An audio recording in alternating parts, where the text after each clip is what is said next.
6 years ago, Lena Voss told the most dangerous man in Chicago that their baby was dead, and then she disappeared. Tonight, she's serving his table. Adrian Morello doesn't forget faces, especially not the woman who destroyed him.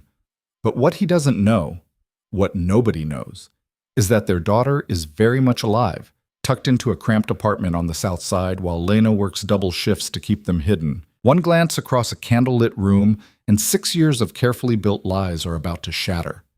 If you want to see how far desperation can push a mother and how deep betrayal can cut a man who's already lost everything, stay with me until the end. Hit that like button and drop a comment with your city. I want to see how far this story travels. The dining room at Aurelio's smelled like old money and new wine. Lena Voss moved between the tables with practiced invisibility, her black apron tied tight, her hair pulled back so severely it made her temples ache.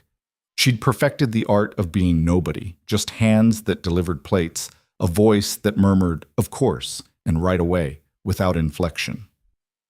6 years of waitressing had taught her that the less people noticed you, the safer you were. Tonight should have been easy. A private party in the back room, 8 guests, prix-fixe menu. The kind of shift that paid well and ended early. She could be home by 10, relieve Mrs. Chen from the apartment next door, and curl up on the couch with Mila watching that cartoon about the singing mice for the 100th time. Lena was folding napkins into swans, a stupid requirement for management, when Marcus, the floor manager, grabbed her elbow. His fingers dug in hard enough to bruise. "You're on the Morello party." The napkin crumpled in her fist. "What?" "Gianna called in sick. You're the only one who can handle a table that size." Marcus was already walking away, dismissing her shock as irrelevant. Morello. The name hit her like a fist to the sternum. It couldn't be. Chicago had dozens of Morellos. It was a common enough name in Italian circles. It didn't mean anything. But her hands were shaking as she smoothed her apron. Her reflection in this polished bar mirror looked pale, washed out under the amber lighting. 28 years old, and she looked exhausted. The kind of tired that came from working 60-hour weeks and lying awake every night wondering if today would be the day her past finally caught up. "Table's being seated now," Marcus called over his shoulder. "Move." The private dining room was all dark wood and leather, the kind of place where deals got made and secrets got buried. Lena pushed through the door with a water pitcher in one hand and a basket of bread in the other, her customer service smile fixed in place. She made it 3 steps before she saw him. Adrian Morello sat at the head of the table like a king surveying his territory. 6 years had carved him into something sharper. The boyish softness she remembered was gone, replaced by hard angles and a jaw that looked like it could cut glass. His suit probably cost more than she made in 3 months. His dark hair was shorter now, styled with the kind of careless perfection that only came from expensive barbers. But it was his eyes that stopped her cold. Gray, like a winter sky before a storm. And they were locked directly on her face. The pitcher slipped, water sloshed over the rim, soaking her sleeve. Someone at the table laughed, a brittle sound that barely registered through the white noise suddenly flooding her ears. "Careful there," one of the guests said, a woman in diamonds that caught the light every time she moved. "These tablecloths are Italian silk." "I'm so sorry." Lena's voice came out strangled. She set the pitcher down with shaking hands, grabbed a napkin, dabbed uselessly at the spreading wet spot. "I'll bring fresh linens right away." "Don't bother." Adrian's voice cut through the murmured conversation like a blade through silk, smooth, controlled, and absolutely lethal. "Everyone out." The table went silent. "Adrian," the diamond woman started. "Out." He didn't raise his voice, didn't need to. Men like Adrian Morello didn't shout. They spoke once, and the world rearranged itself to comply. Chairs scraped. The 7 other guests exchanged glances that ranged from curious to concerned, but nobody argued. They filed out in expensive shoes and designer clothes, and someone closed the door behind them with a soft click that sounded like a cell door slamming shut. Lena stood frozen by the table, the soggy napkin still clutched in her fist. Her throat felt like someone had packed it with cotton. "Run!" her instinct screamed. The door was right there. She could move, could bolt, could... "Sit down, Lena." She didn't move. Couldn't. Her legs had turned to concrete. Adrian stood in one fluid motion. He moved around the table with the unhurried grace of a predator who knew his prey had nowhere to go. When he got close, too close, Close enough that she could smell his cologne, something dark and expensive. She finally unstuck her feet and stumbled backward. Her hip hit the edge of a server's cart. Glassware rattled. "It's been 6 years," Adrian said quietly. "You look good." That was a lie. She looked like exactly what she was, a woman running on 4 hours of sleep and gas station coffee, wearing a uniform that had seen better days and shoes with worn-down heels. But she lifted her chin anyway, forced herself to meet those gray eyes, even though everything in her screamed to look away. "I don't know what you think this is." "Don't." The single word cracked like a whip. Adrian moved closer, and this time she had nowhere to go. The server's cart pressed into her spine. "Don't insult both of us by pretending you don't know exactly what this is." Her pulse hammered in her throat. "I'm just trying to work. If you want to file a complaint about the service, where is she?" The question landed like a grenade. For a second, one horrible, stretched out second, Lena thought about playing dumb. But the look on Adrian's face killed that idea before it fully formed. He knew. Somehow, impossibly, he knew. "I don't—" "Her name is Mila." Adrian's voice dropped to something soft and dangerous. "She's 5 years old, brown hair, brown eyes, likes that cartoon with the mice, has a birthmark on her left shoulder that looks like a comma." The room tilted. Lena grabbed the cart to keep from falling. "How do you really thought I wouldn't find out?" Something like pain flickered across his face before the mask snapped back into place. "You told me she died. You let me believe I lost them both, you and the baby, and then you just disappeared." "You don't understand." "Then explain it to me." He was close enough now that she could see the muscle jumping in his jaw, the barely controlled fury radiating off him in waves. "Explain to me why you lied, why you've been hiding my daughter for 5 goddamn years. Explain to me why I had to hear about her from a private investigator instead of from you." Lena's mind raced. A private investigator? How long had he been looking? How much did he actually know? And more importantly, what was he going to do about it? "I did what I had to do," she said, and her voice came out steadier than she felt. "To protect her." "From me." It wasn't a question. "From your world." She met his eyes, refusing to back down even though her knees felt like water. "From the violence, the danger, You don't get to make that choice alone." Adrian's hand slammed down on the table, making the glassware jump. "She's my daughter." "She's my daughter!" The words burst out before she could stop them. "I'm the one who carried her, who gave birth to her alone in a county hospital because I had nobody. I'm the one who's been working 3 jobs to keep a roof over her head and food in her stomach. I'm the one who sits up with her when she has nightmares, who reads her bedtime stories, who lied to her about her father." That stopped her cold. Adrian's expression shifted into something she couldn't quite read. "What did you tell her about me?" Lena's throat closed up. The truth was, she'd told Mila almost nothing, that her father was gone, that some questions didn't have good answers, that it was just the two of them, and that was enough. "She deserves to know where she comes from," Adrian said, and his voice had gone quiet again. That was worse than the anger. "She deserves to know me." You can't just—" Lena started, but he cut her off. "I can do whatever I want." He straightened, putting a few feet of space between them, and the shift felt calculated, like he was giving her room to breathe so she could think clearly about how thoroughly trapped she was. "But I'm not unreasonable. So here's what's going to happen. You're going to take me to her, tonight, and we're going to figure this out like adults." "No." The word came out fierce, final. "You're not going anywhere near her. That's not your call anymore. The hell it isn't. I've been her mother for 5 years. You've been nothing." The words hit him like a physical blow. She saw him flinch, saw something crack in that careful control. But when he spoke again, his voice was ice. "Get your things. We're leaving." "I'm not going anywhere with you." Adrian pulled out his phone, typed something quickly, then showed her the screen. It was a photo. Mila, sitting at their kitchen table, tongue stuck out in concentration as she colored. The angle suggested it had been taken from outside their apartment window. Lena's blood turned to sleet. "You've been watching us." "I've been protecting what's mine." He pocketed the phone. "Whether you like it or not, now move." She should have screamed, should have fought, caused a scene, called the cops. But some instinct older than logic told her that wouldn't end well. Men like Adrian Morello didn't make threats they couldn't back up. And if he'd been watching their apartment, he knew where they lived, knew Mila's schedule, knew everything. She was trapped, and they both knew it. I need to tell my manager. Already done. Adrian gestured to the door. Marcus thinks you have a family emergency, which, technically, you do. The ride to his car was a blur.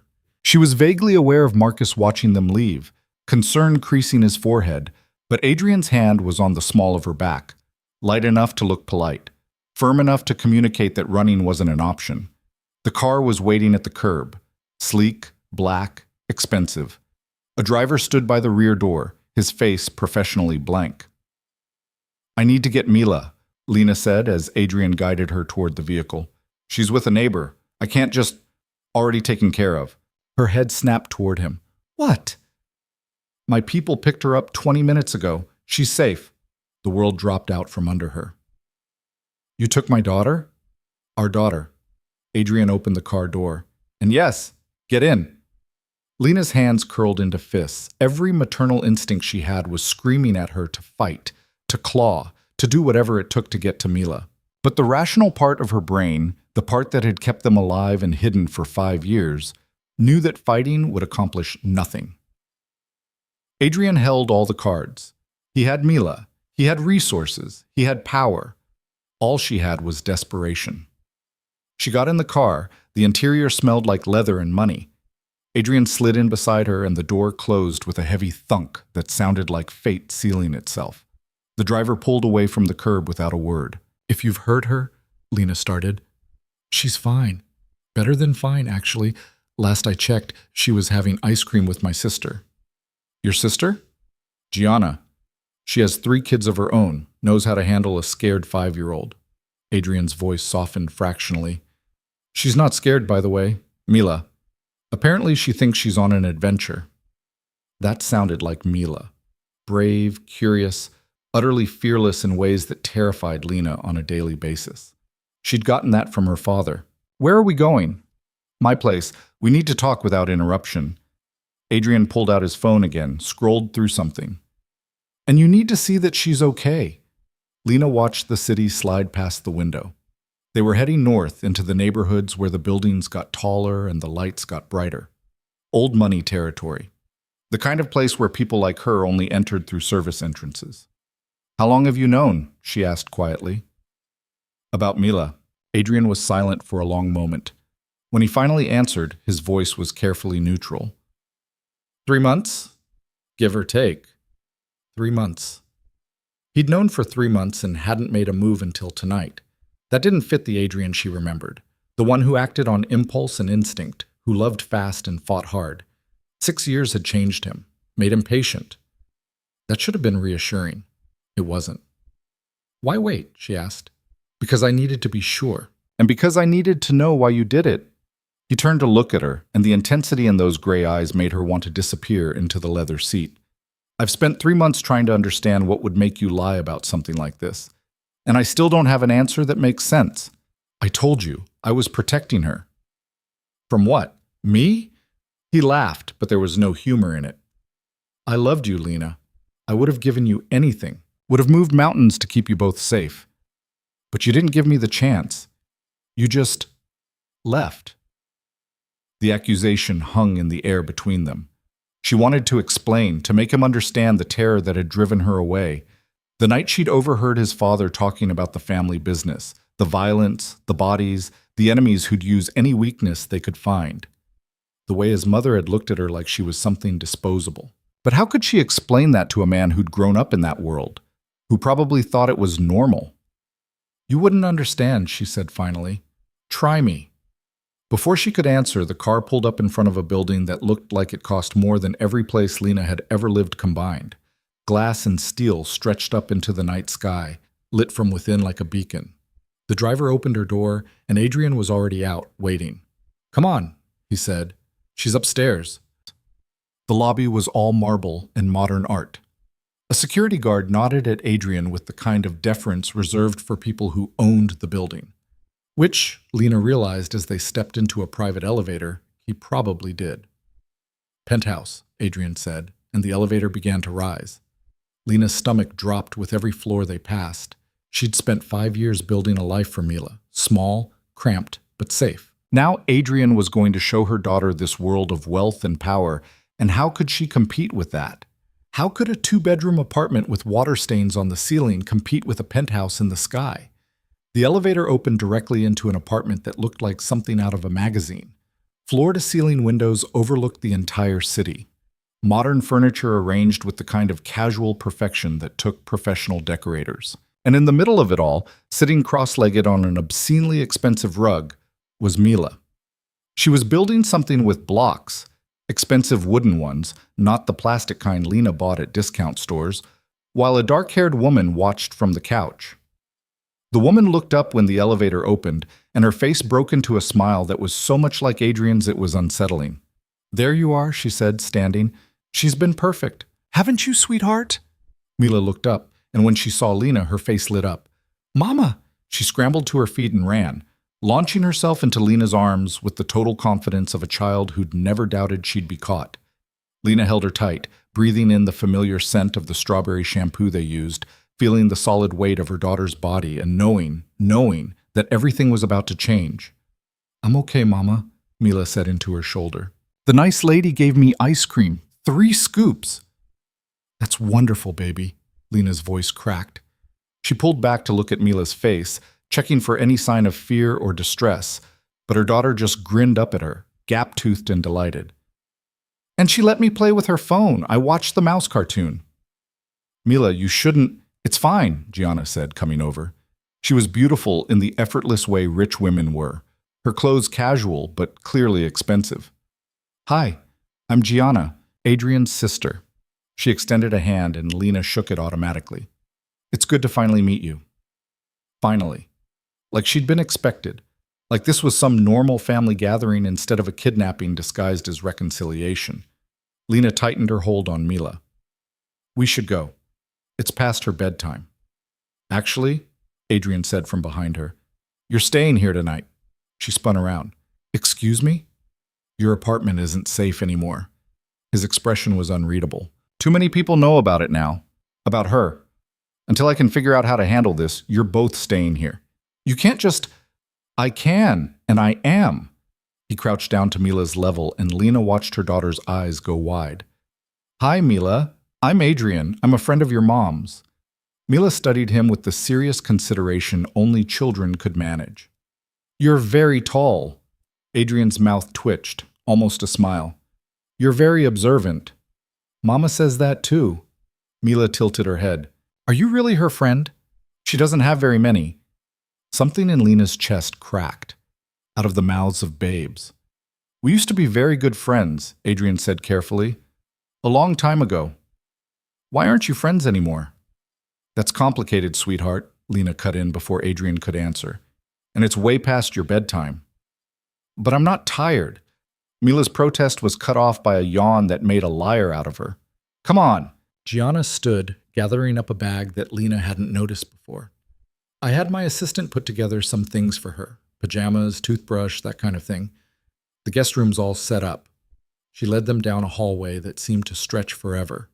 The guest room was bigger than Lena's entire apartment, with a bed that looked like a cloud and toys already arranged on shelves. Someone had thought of everything. It was terrifying.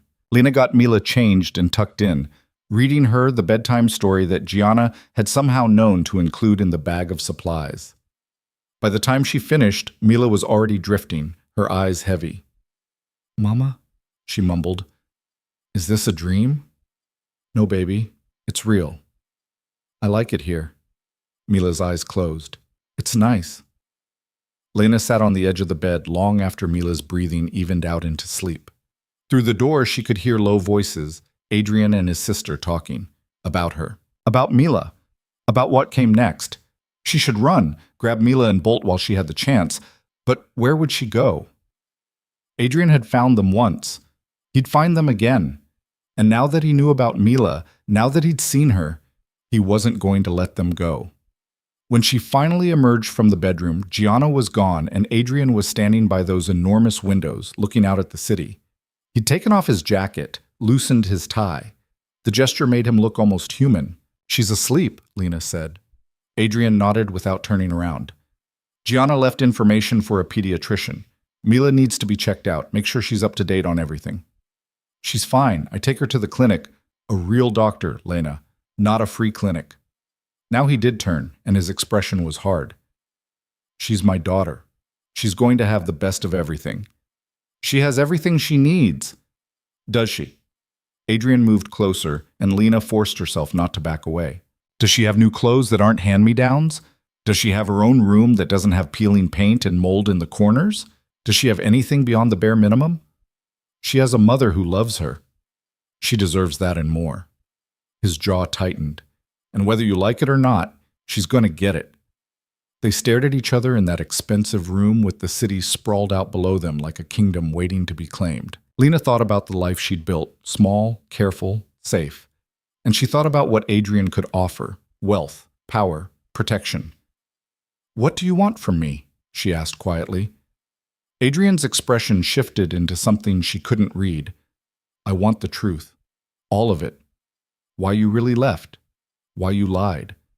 Why you thought keeping her from me was the right choice. And then what? Then we figure out how to move forward. He exhaled slowly. Look, I'm angry. I'm furious, actually. But screaming at you isn't going to change what happened. Mila exists. She's here. And she needs both of us to be better than whatever the hell this is. Lena's throat felt tight. She'd expected rage, threats, maybe even violence. This measured calm was worse because it meant he was thinking clearly, making plans. I can't stay here, she said. You can. And you will. At least until I'm sure you're both safe. Safe from what? Adrian's expression went dark. From the people who'd use her to get to me. Because the second word gets out that I have a daughter, she becomes a target. And I'm not losing her before I even get to know her. The weight of that settled over Lena like a blanket made of lead. She'd spent 5 years trying to keep Mila out of this world. And in one night, she'd been dragged right into the center of it. I want to see my apartment, she said. Get our things. Tomorrow. With security. I have a job. You don't need it anymore. You can't just watch me. Adrian moved past her toward the kitchen. There's food in the fridge if you're hungry. Your room is next to Mila's, ensuite bathroom, everything you need. I didn't agree to any of this. He paused in the doorway, looked back at her. You stopped having a choice the moment you decided to lie to me about my daughter. Now we're playing by different rules, my rules. His voice softened fractionally. Get some sleep, Lena. Tomorrow's going to be a long day. Then he was gone, disappearing down another hallway, leaving her alone in a living room that cost more than she'd make in a decade.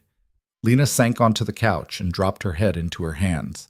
6 years of running, of hiding, of building a life out of nothing, and it had all collapsed in a single night. Adrian knew about Mila. He had them both here, in his territory, under his control. And the worst part, the part that made her want to scream, was that she couldn't even say he was wrong. Their apartment wasn't safe anymore. Her job barely paid enough to cover rent and food. Mila deserved better. But this world of money and power and violence lurking just beneath the surface, this was what she'd been running from all along. She must have dozed off because the next thing she knew, pale light was filtering through those enormous windows, and someone was moving in the kitchen. Lena jerked upright, momentarily disoriented, before the events of the previous night came rushing back. Adrian was making coffee. He'd changed into worn jeans and a t-shirt that made him look younger, less dangerous. The illusion shattered when she saw the gun holstered at the small of his back.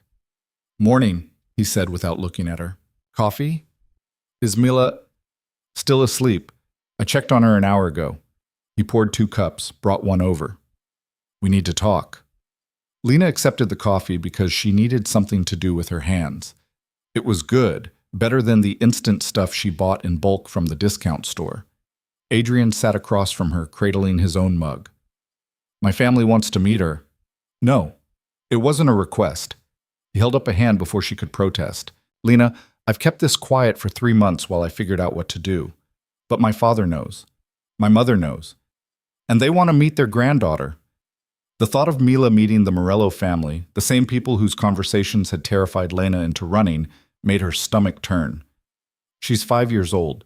She doesn't need to be dragged into family politics. She's already in them, whether you like it or not. Adrian leaned forward. Look, I get it. You're scared. But my family isn't what you think. They're not going to hurt her. Hell, they're probably going to spoil her rotten. That's not the point. Then what is? The point is she's innocent. The words burst out louder than she meant them to. She doesn't know about any of this. The business, the violence, the fact that her father is a criminal? Adrian's voice was flat. You can say it, Lena. I know what I am. She looked at him, really looked, and saw something in his eyes that made her chest ache. Resignation, like he'd accepted his place in the world and stopped fighting it. Is that why you never came looking for me? She asked quietly. Before, when you thought I was gone, because you thought I was better off without you? Adrian's jaw worked. I looked. For 2 years, I turned this city upside down trying to find you. Then I figured either you were dead or you didn't want to be found. Either way, he trailed off, shook his head. It doesn't matter now. It matters to me. Before he could respond, a door opened down the hall, and Mila appeared, rubbing her eyes. She was wearing the pajamas Gianna had provided, expensive ones with little stars on them, and her hair was a disaster of tangles. Mama? Her voice was small, uncertain. Lena was across the room in seconds, scooping her up. Right here, baby. I'm right here. Mila buried her face in Lena's shoulder, and for a moment she was just a scared kid who'd woken up in a strange place. But then she lifted her head, looked around, and her expression shifted to wonder. This place is so big, she breathed. Are we really staying here? For a little while, Lena said carefully. Cool. Mila wiggled down, her fear forgotten. She noticed Adrian and waved. Hi again. Hi again, Adrian said, and Lena heard the careful control in his voice, like he was trying not to spook a wild animal. Are you hungry? Mila nodded enthusiastically. How about pancakes? With chocolate chips? Adrian's mouth twitched into something that might have been a smile. I think that can be arranged. Lena watched him move into the kitchen with her daughter trailing behind, asking questions about everything.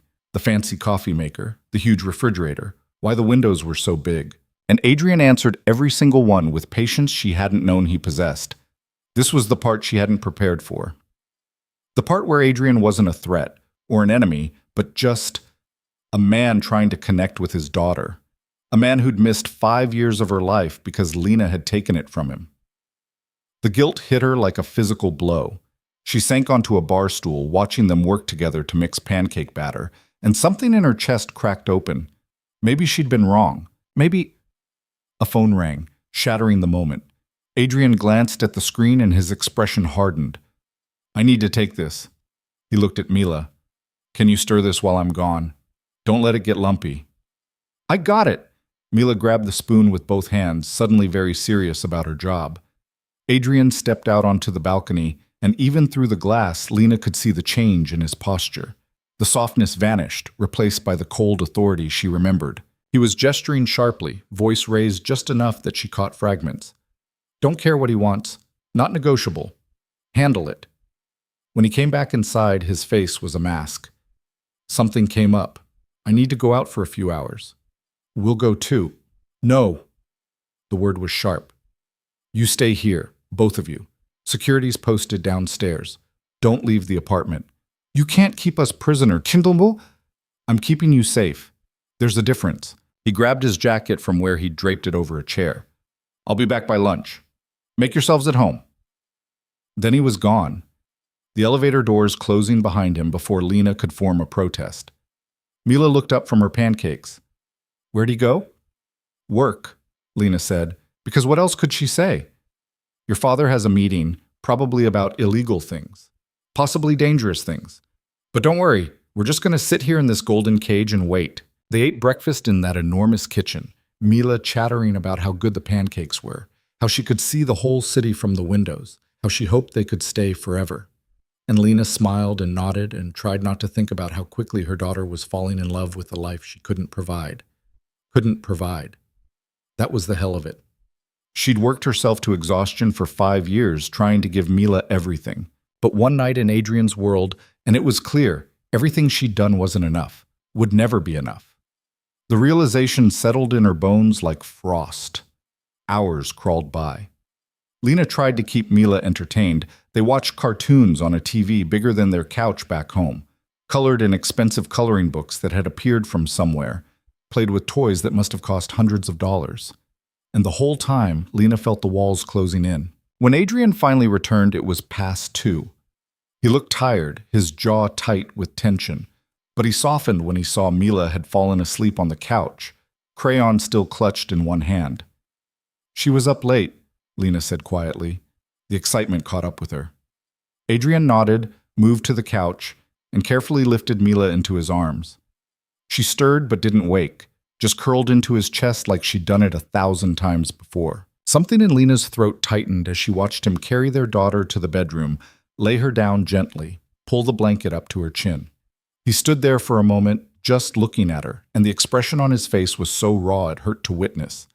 When he came back out, he closed the door carefully behind him. "We need to talk," he said. "Really talk."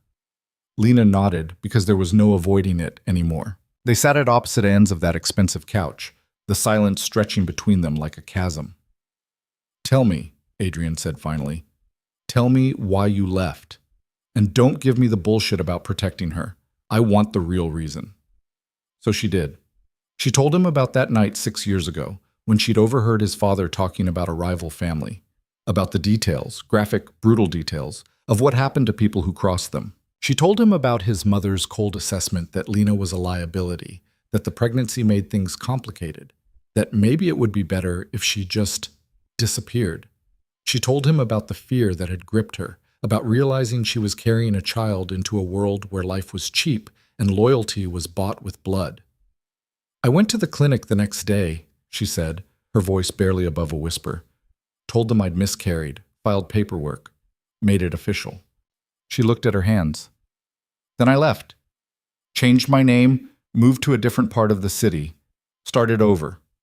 Adrian was quiet for a long time. When he finally spoke, his voice was rough. "My mother said those things? I'm sorry." "Don't be."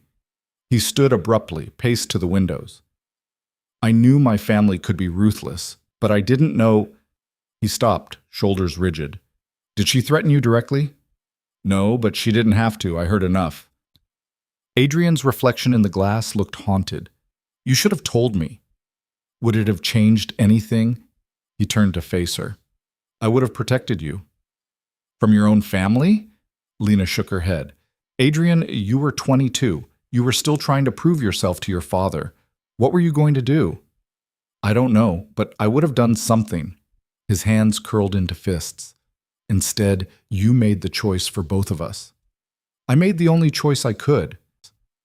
They stared at each other across that expensive living room, and Lena saw the moment something shifted in his eyes. The anger was still there, but underneath it was something else. Understanding, maybe, or at least the beginning of it. "I can't change the past," she said, "but I did what I thought was right. For her, for me, maybe even for you." "That wasn't your decision to make." "Maybe not, but it's done." She stood, met his gaze directly. "So what now? Are you going to punish me for it? Take her away? Because if that's your plan, you should know I'll fight you with everything I have." Adrian's expression was unreadable. "I'm not taking her away from you." "Then what?" "I told you. We figure this out. Together." He moved closer, and there was something almost pleading in his voice. "I missed 5 years, Lena. 5 years of her life that I can never get back. First words, first steps, first everything. You took that from me." The accusation landed like a punch, because he was right. "But she's here now," he continued, "and she needs stability. She needs both of us to put aside our shit and figure out how to be parents. Can you do that? Could she? Could she coexist with a man she'd spent 6 years running from? Could she share her daughter with someone whose world terrified her?" "I don't know," she admitted. "Well, figure it out, because this isn't just about you and me anymore." His voice softened. "It's about her." And that was the truth she couldn't escape. Mila, with her gap-toothed smile and fearless curiosity. Mila, who deserved more than Lena's fear and Adrian's anger. Okay, she said finally, but I have conditions. I'm listening. I'm her mother. That doesn't change. Whatever arrangement we come to, I'm still the one who makes decisions about her care, her education, our decisions, Adrian interrupted. Not yours. Ours. Lena's jaw tightened. Fine. Ours. But I won't have her exposed to anything dangerous. No business meetings, no family drama, nothing that could put her at risk. Agreed. And I want my own space. An apartment nearby, maybe. Somewhere I can take her when we need time alone. Adrian considered that. I can arrange something in this building. You'll have your own place, but close enough that I can make sure you're both protected. It was more than she'd expected, maybe more than she deserved. And one more thing, she said. You have to tell me the truth. About your business, about what you do, all of it. Because if I'm going to trust you with her, I need to know what we're walking into. Adrian's expression went carefully blank. That's not non-negotiable, Lena said firmly. You want me to trust you? Prove you're trustworthy. They stared at each other, and she could see him calculating, weighing options. Finally, he nodded. Okay, but not today. Today, we focus on her. Tomorrow, he trailed off. Tomorrow we'll talk about the rest. It felt like a reprieve, or maybe just a delay. Either way, Lena would take it. The next morning started with a phone call that made Adrian's face go hard. He'd been making scrambled eggs, something Lena wouldn't have believed possible if she hadn't watched him crack the shells with practiced efficiency, when his phone buzzed across the counter. He glanced at the screen, and whatever he saw there made his jaw tighten. I need to take this. He stepped onto the balcony, sliding the glass door shut behind him. Mila was already awake, sitting cross-legged on the floor with a stuffed elephant that had appeared from somewhere overnight. She was talking to it in that serious way kids had, explaining the rules of some elaborate game only she understood. Lena watched Adrian through the glass. His shoulders were rigid, one hand raking through his hair in a gesture she remembered from years ago. Whatever the call was about, it wasn't good. When he came back inside, his expression was carefully neutral. The kind of blank that meant he was working overtime to keep something contained. Change of plans, he said. We're going out. Where? My parents' house. He said it like he was announcing a trip to the dentist.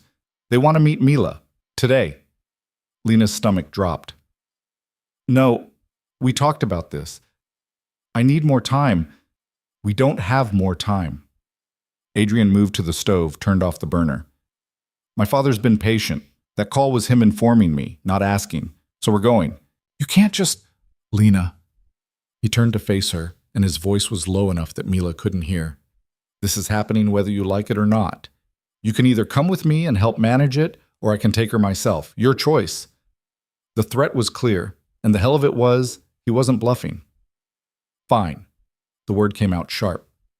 But if your mother says one thing that upsets her, we're leaving.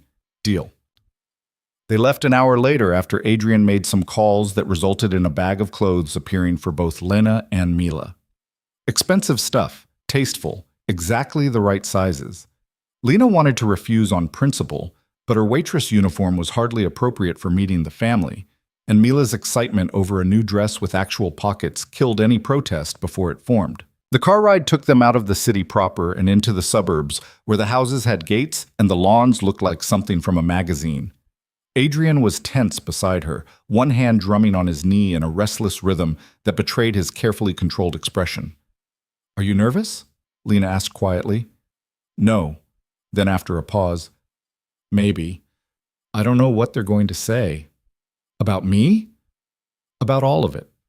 He glanced back at Mila, who was absorbed in the window, watching the world slide past. My father's been pushing me to settle down, have kids, carry on the family legacy. He's going to see this as... He stopped, shook his head. It doesn't matter what he sees it as. But Lena heard what he didn't say. His father would see Mila as an opportunity, a tool, the next generation of whatever empire the Morellos had built on blood and broken bones. The car turned onto a private drive lined with trees that looked older than the city itself. At the end of it sat a house that made Adrian's penthouse look modest.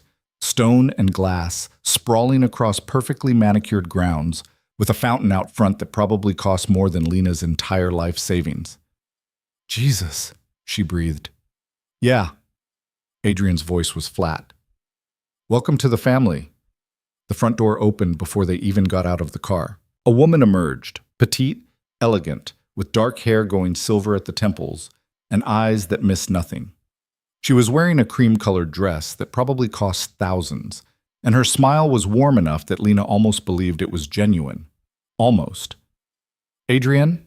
She came down the steps with her arms extended. Finally. Adrian accepted the hug with the stiffness of someone who'd learned early that affection could be a weapon. Mother, this is Lena, and this must be Mila. The woman turned those sharp eyes on Lena's daughter, and something in her expression shifted, softened, just fractionally. Look at you, you have your father's eyes. Mila, who'd been holding Lena's hand in a death grip, relaxed slightly. Are you my grandma? I am. The woman crouched down, making herself small, non-threatening. My name is Francesca. It's very nice to meet you. Do you have cookies? Francesca laughed. A real sound, not the polished performance Lena had expected. I think we can arrange that. Come inside. Your grandfather is very eager to meet you. The inside of the house was worse than the outside. All dark wood and expensive art, the kind of place where you were afraid to touch anything.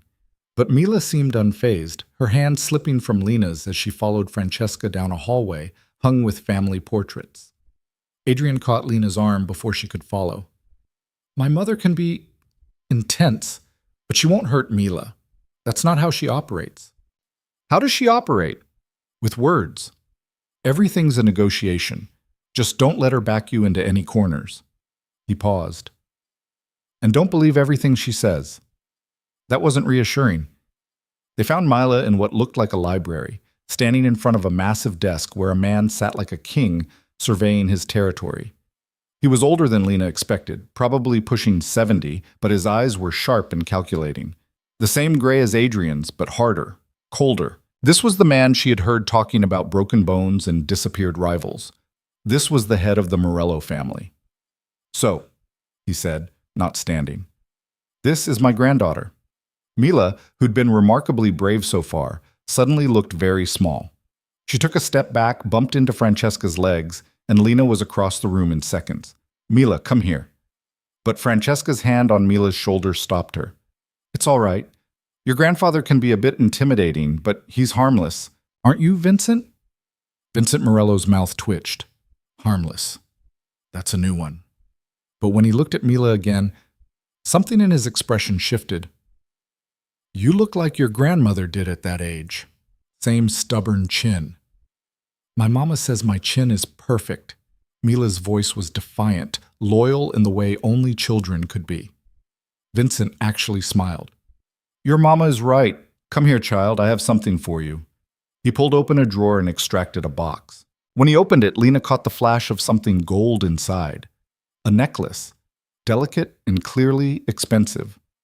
This belonged to your great-grandmother, Vincent said, and now it belongs to you. Mila's eyes went wide. Really? Really? He held it out, and after a moment's hesitation, Mila came forward to take it. You're a Morello now. That means something. Adrian's hand tightened on Lena's arm. A warning. She's a Voss, Lena said firmly. Her last name is Voss. The room went very quiet. Vincent's gaze lifted from Mila to Lena, and the temperature seemed to drop 10 degrees. Is that so? That's so.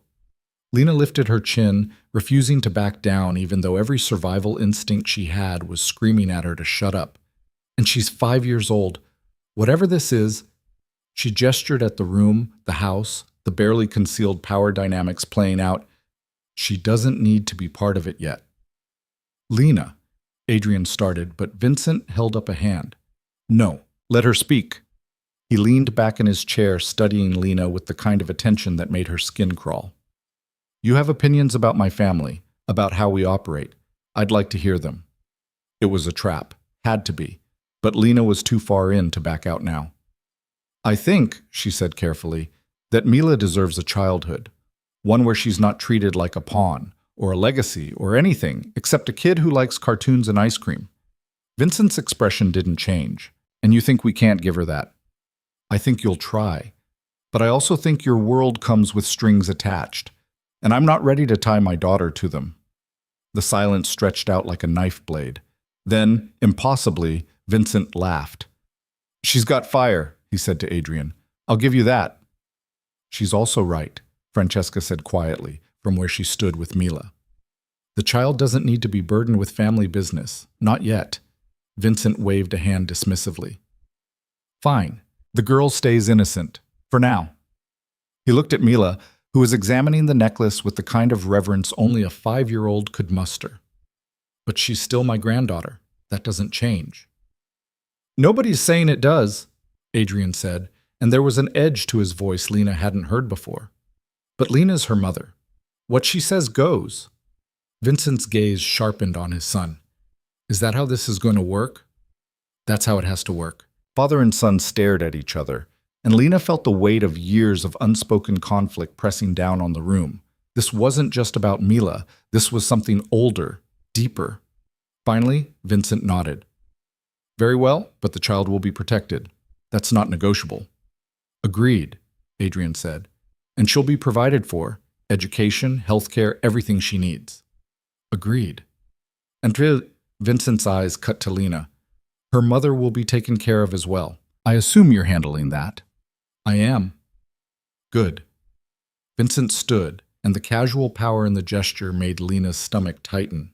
He was an old man, but he moved like someone who'd never been afraid a day in his life. Now, I believe Francesca mentioned cookies. The shift from tense confrontation to casual family gathering was so abrupt it gave Lena whiplash. But Mila seemed to take it in stride, following Francesca out of the library with the necklace clutched in one hand. Adrian waited until they were gone before speaking. That went better than I expected. Better? Lena's voice came out higher than she meant it to. He talked about her like she was a business acquisition. That's how he talks about everything. But he listened to you. That's significant. I'm thrilled. Adrian's mouth quirked into something that wasn't quite a smile. You stood up to him. Most people can't do that. Most people are probably smarter than me. Maybe. He moved toward the door, then paused. For what it's worth, you were right. About the childhood thing, she deserves better than what I had. The admission caught her off guard. What did you have? Later. He held out a hand.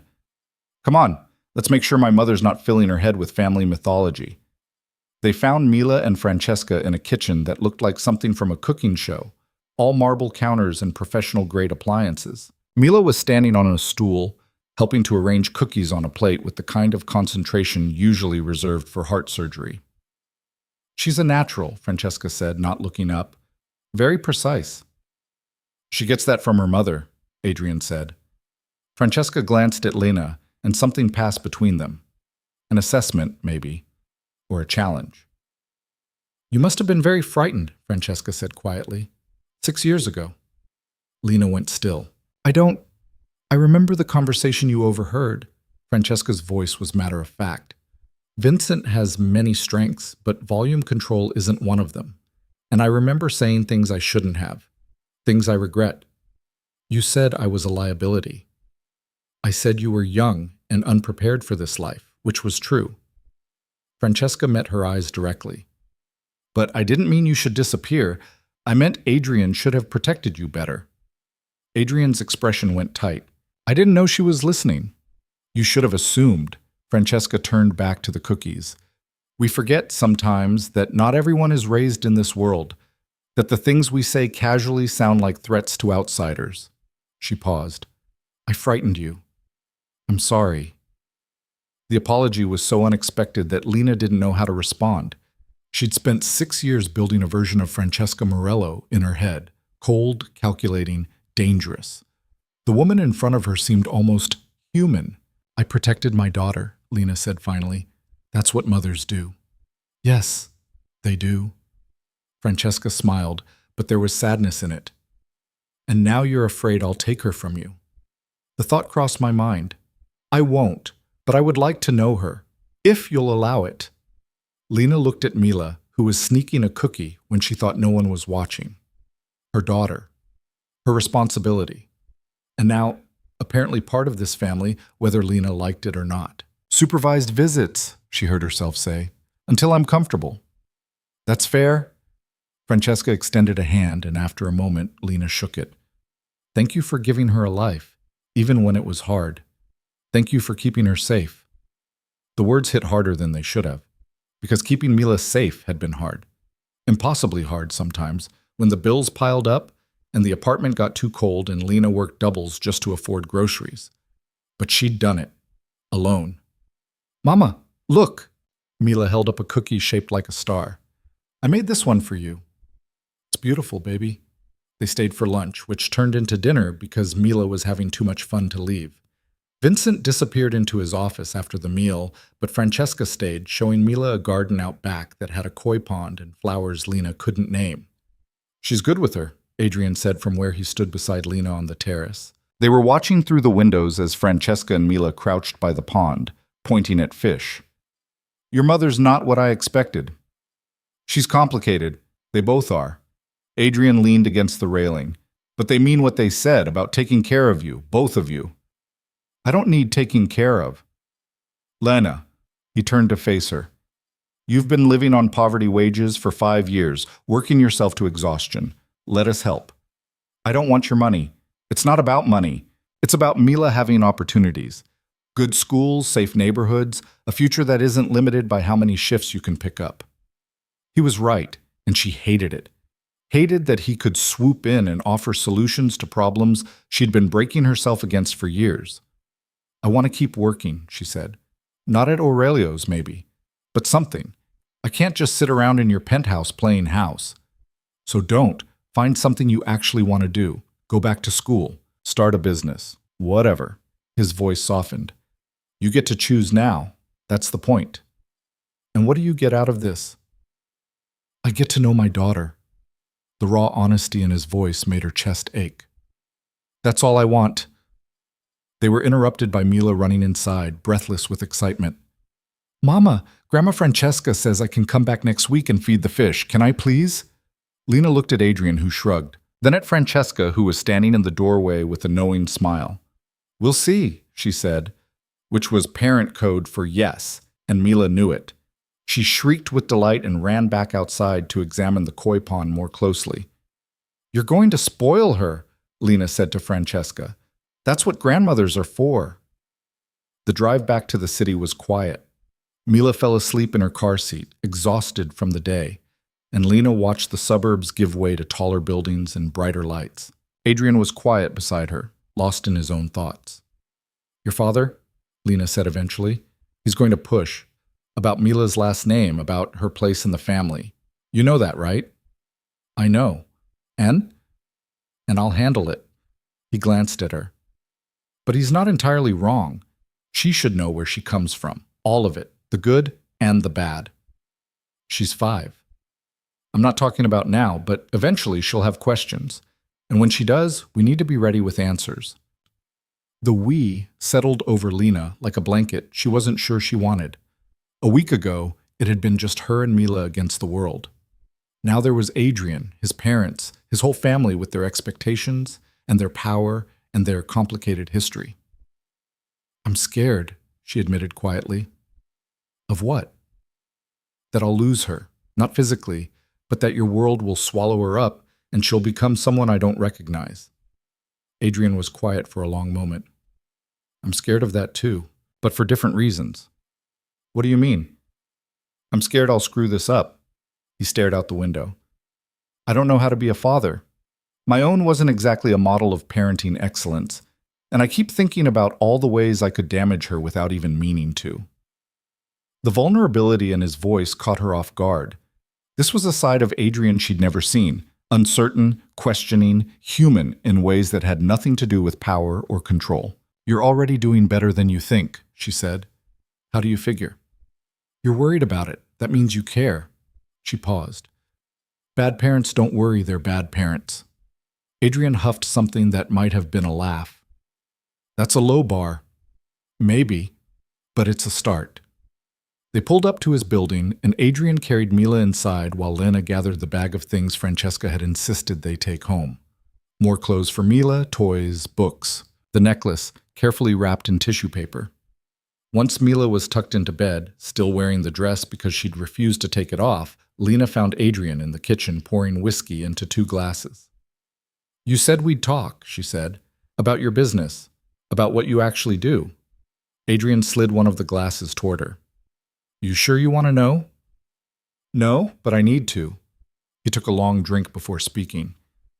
"My family runs a construction business. Legitimate on paper. We build things. Infrastructure, commercial buildings, residential developments. And off paper, we control most of the labor unions in the city, which means we control who works, who doesn't, who gets contracts, who gets shut out." He met her eyes. "It's not drugs or trafficking or any of the things you're probably imagining. It's just leverage, power, making sure the right people owe us favors." "That's it?" "Mostly." Adrian's jaw tightened. "There's collection work, debt enforcement. Sometimes people need to be persuaded to honor their agreements.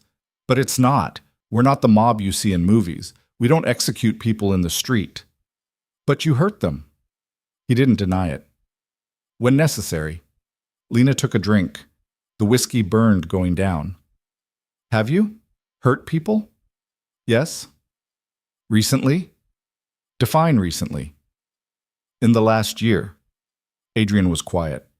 "Twice, both times because they threatened my family. And both times they lived." The casual way he said it made her stomach turn. This was the reality of his world. Violence as business strategy. Brutality as a management tool. "Does that change things?" Adrian asked, "knowing what I do?" "I don't know." Lena set down her glass. "Part of me wants to grab Mila and run, but the practical part knows that wouldn't work. You'd find us, and then we'd be right back here, except with less trust. So where does that leave us?" "I don't know that either." She looked at him, really looked, and saw the boy she'd fallen for 6 years ago buried somewhere under the hard edges. "But I think we have to try. For her sake." "Just for her sake?" The question hung in the air between them. Lena thought about the way her heart still jumped when he got too close, about the flutter in her chest when he smiled at Mila, about the dangerous, stupid part of her that wondered what it would be like to let herself feel something again. "I don't know," she said honestly. Adrian moved around the counter, and suddenly he was close enough that she could smell his cologne, see the silver starting to thread through his hair at the temples. "I never stopped thinking about you, even after I thought you were gone." "Adrian, I'm not asking for anything. I just want you to know that." His hand came up, brushed a strand of hair from her face. The touch was gentle, careful, nothing like the controlled violence he'd just admitted to. "Whatever happens with us, we figure out how to be parents first. Everything else comes after." "Everything else?" "The part where I'm still in love with you." The confession hit her like a physical blow. Lena took a step back, putting space between them because she needed air and distance and time to process what he'd just said. "You don't love me," she said. "You love the person I was 6 years ago." "Maybe. Or maybe I love the person who fought my entire family to protect our daughter. Who stood up to my father like he was nobody. Who's been surviving on nothing and somehow raising an amazing kid." He paused. "That person seems pretty lovable to me." Lena's throat felt tight. "This is a bad idea." "Probably. We have too much history, too much hurt." "Definitely. And I don't trust you." "I know." Adrian's voice was soft. "But maybe we can work on that." Before she could respond, a cry came from the bedroom. Mila, having a nightmare. They both moved at the same time, Adrian reaching the door first. But Lena was the one Mila reached for when she bolted upright in bed. "Mama," she sobbed. "I dreamed you left." "I'm right here, baby, not going anywhere." Lena held her tight, feeling Mila's heart hammering against her chest. "Just a bad dream." "Promise?" "Promise." Adrian stood in the doorway, watching them with an expression Lena couldn't quite read. When Mila finally calmed down enough to lie back, he approached the bed carefully. "Can I sit?" he asked. Mila nodded, and Adrian perched on the edge of the mattress, big and slightly awkward in the space meant for a child. "When I was little," he said, "I used to have bad dreams too. Want to know what my dad told me?" Mila nodded again, eyes wide. He said dreams are just your brain sorting through the day, taking all the big feelings and filing them away so your head doesn't explode. Adrian's mouth quirked. He wasn't great at the comforting part, but the information was solid. My head's not going to explode? Not even a little bit. Mila considered this. Your dad sounds weird. Adrian laughed, a real sound, surprised and genuine. He really is. But I like the cookies at his house. Those were good cookies. Lena watched them, father and daughter, and felt something in her chest crack open. This was what she'd denied him, these moments, these small connections, 5 years of them. I'm sorry, she said quietly. Adrian looked up, confused. For what? For taking this from you. She gestured at Mila, who was already starting to drift off again. You should have had all of this. From the beginning. Adrian was quiet for a long moment. Then he stood, moved around the bed until he was standing next to her. Yeah, he said simply. I should have. But we can't change that. We can only move forward. How? Day by day, figuring it out as we go. He looked down at Mila, now fully asleep again. Together. The word hung in the air like a promise, or maybe a threat. Lena wasn't sure which, but as they left the bedroom, pulling the door shut behind them, she realized it didn't matter. They were in this now, all 3 of them, and there was no going back. 3 days into their fragile arrangement, Mila woke up burning with fever. Lena felt it the second she touched her daughter's forehead, the kind of heat that sent panic shooting through every maternal instinct she possessed. She was checking Mila's temperature with the back of her hand when Adrian appeared in the doorway, already dressed for whatever business he conducted at 6 a.m. Something's wrong, Lena said, and her voice came out thin. Adrian crossed the room in 3 strides. One look at Mila, flushed, whimpering, curled into a ball under the expensive sheets, and his expression went hard. How high? I don't know. I don't have a thermometer. The admission felt like failure. What kind of mother didn't have a thermometer? There's one in the bathroom, medicine cabinet. Adrian was already pulling out his phone. I'm calling my doctor. It's 6 a.m. He's on retainer. That's what retainer means. He was scrolling through contacts, not looking at her. Get the thermometer. Lena found it. Digital, expensive, probably more accurate than anything she could have afforded. And by the time she got back, Adrian was speaking in low clip tones to someone on the other end of the line. 5 years old, fever, malaise. No, I don't know how high yet. He paused. Fine, 20 minutes. He hung up as Lena got the reading. 103.2. Adrian's jaw tightened. Doctor, Castellano's coming here. He'll be 20 minutes. We should take her to the hospital. No hospitals. The words came out sharp. Too many questions, too much exposure. Castellano's good, better than good. He'll take care of her. Lena wanted to argue, but Mila chose that moment to open her eyes. Mama, I don't feel good. I know, baby. The doctor's coming, okay? He's going to make you feel better. I want my elephant. Mila's voice was small, scared in a way that made Lena's chest ache. The one from yesterday? Where did you leave it? Living room, on the couch. Adrian was already moving. I'll get it. He returned with the stuffed elephant and something else, a damp washcloth that he'd apparently thought to grab from the kitchen. He pressed it gently to Mila's forehead, and the gesture was so unexpectedly tender that Lena felt something shift in her chest. There you go, he said softly. That should help a little. Mila's eyes focused on him with the kind of trust that only children could muster. Are you my dad? The question landed like a bomb in the quiet room. Adrian went very still, the washcloth frozen against Mila's forehead.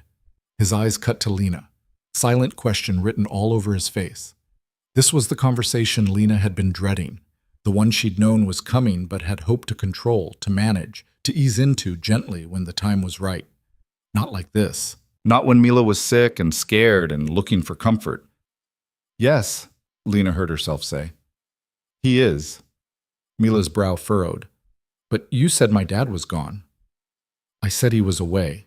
That's different than gone. Why was he away? Adrian's voice was rough when he answered. Because I didn't know you existed, but I do now, and I'm not going anywhere. Mila processed this with the gravity only a sick 5-year-old could manage. Okay, can you stay until the doctor comes? Yeah. Adrian's voice cracked slightly. I can do that. Dr. Castellano arrived exactly 20 minutes later, a man in his 50s with kind eyes and a black bag that looked like it belonged in a different century. He examined Mila with efficient gentleness, while Lena hovered and Adrian stood rigid by the window, radiating tension.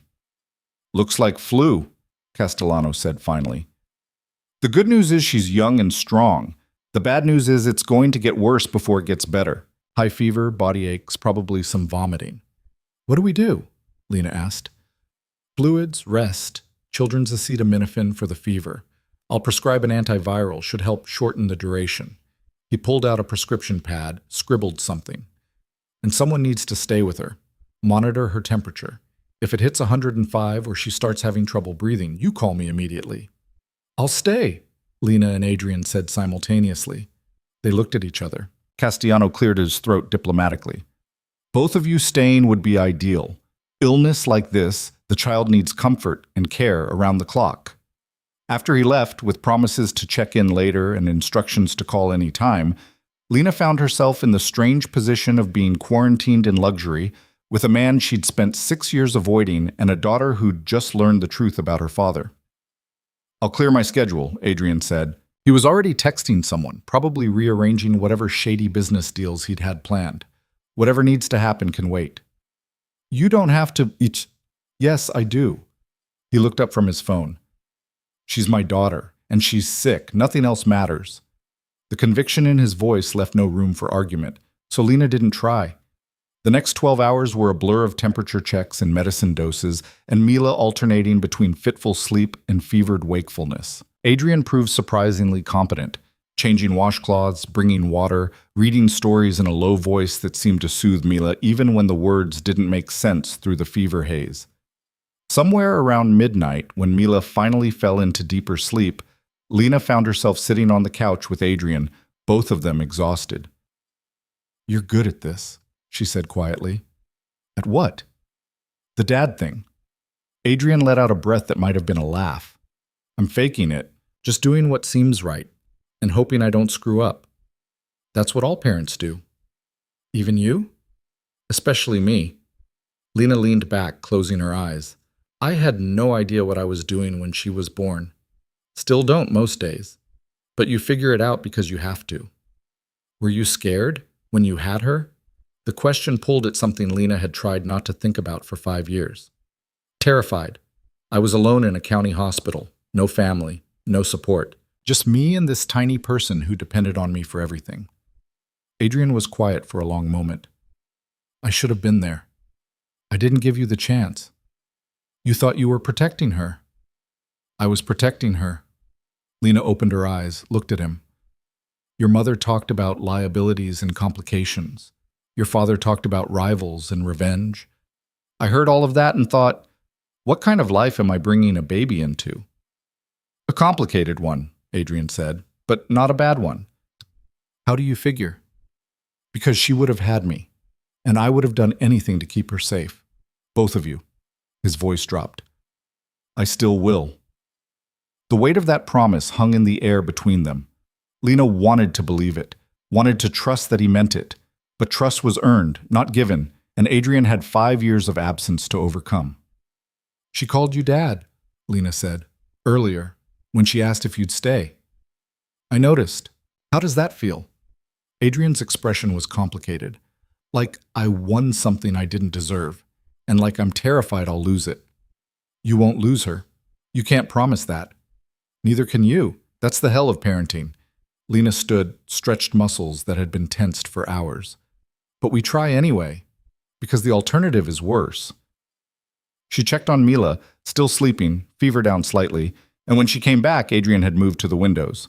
The city stretched out below them, a million lights representing a million lives that didn't include theirs. I need to tell you something, he said without turning around. The tone made her stomach drop. What? The reason I said no hospitals, it's not just about exposure.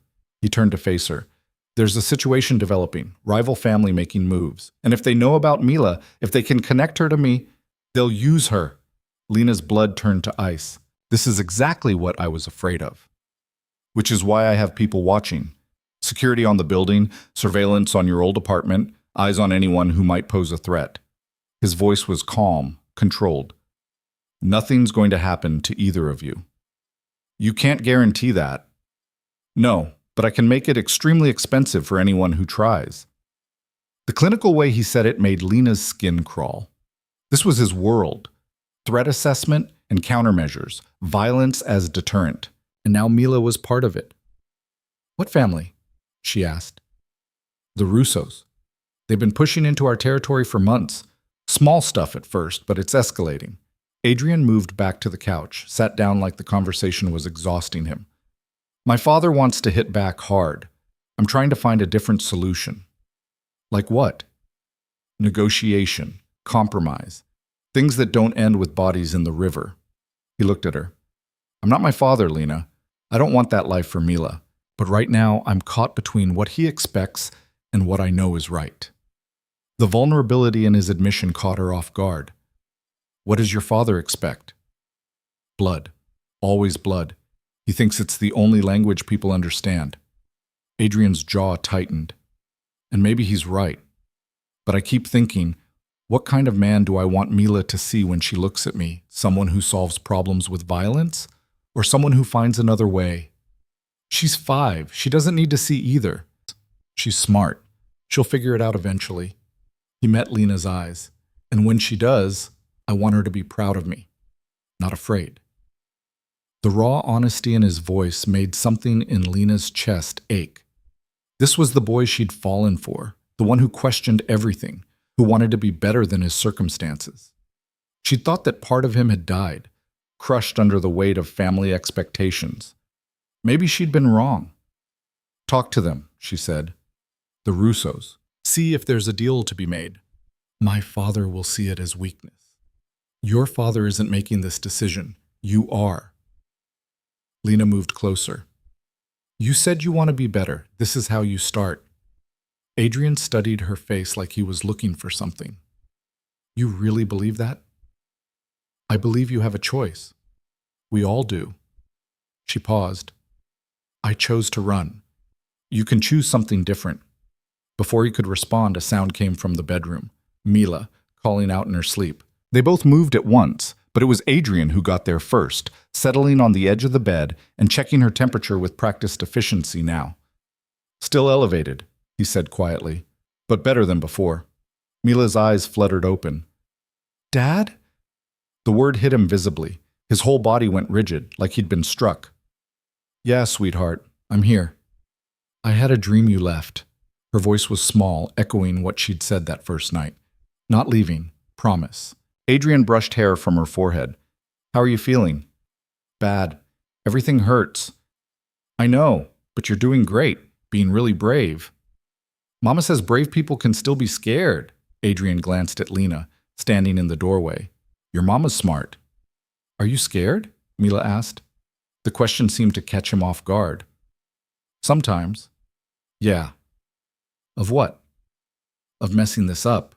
His voice was barely above a whisper. Of not being good enough. Mila considered this with the seriousness only sick children could muster. Mama says nobody's good enough. You just have to try your best. Your mama's really smart. I know. Mila's eyes were already closing again. Can you read me the mouse story? Adrian looked helpless. Lena came over, handed him the book from the nightstand. Third story in, about the cheese moon.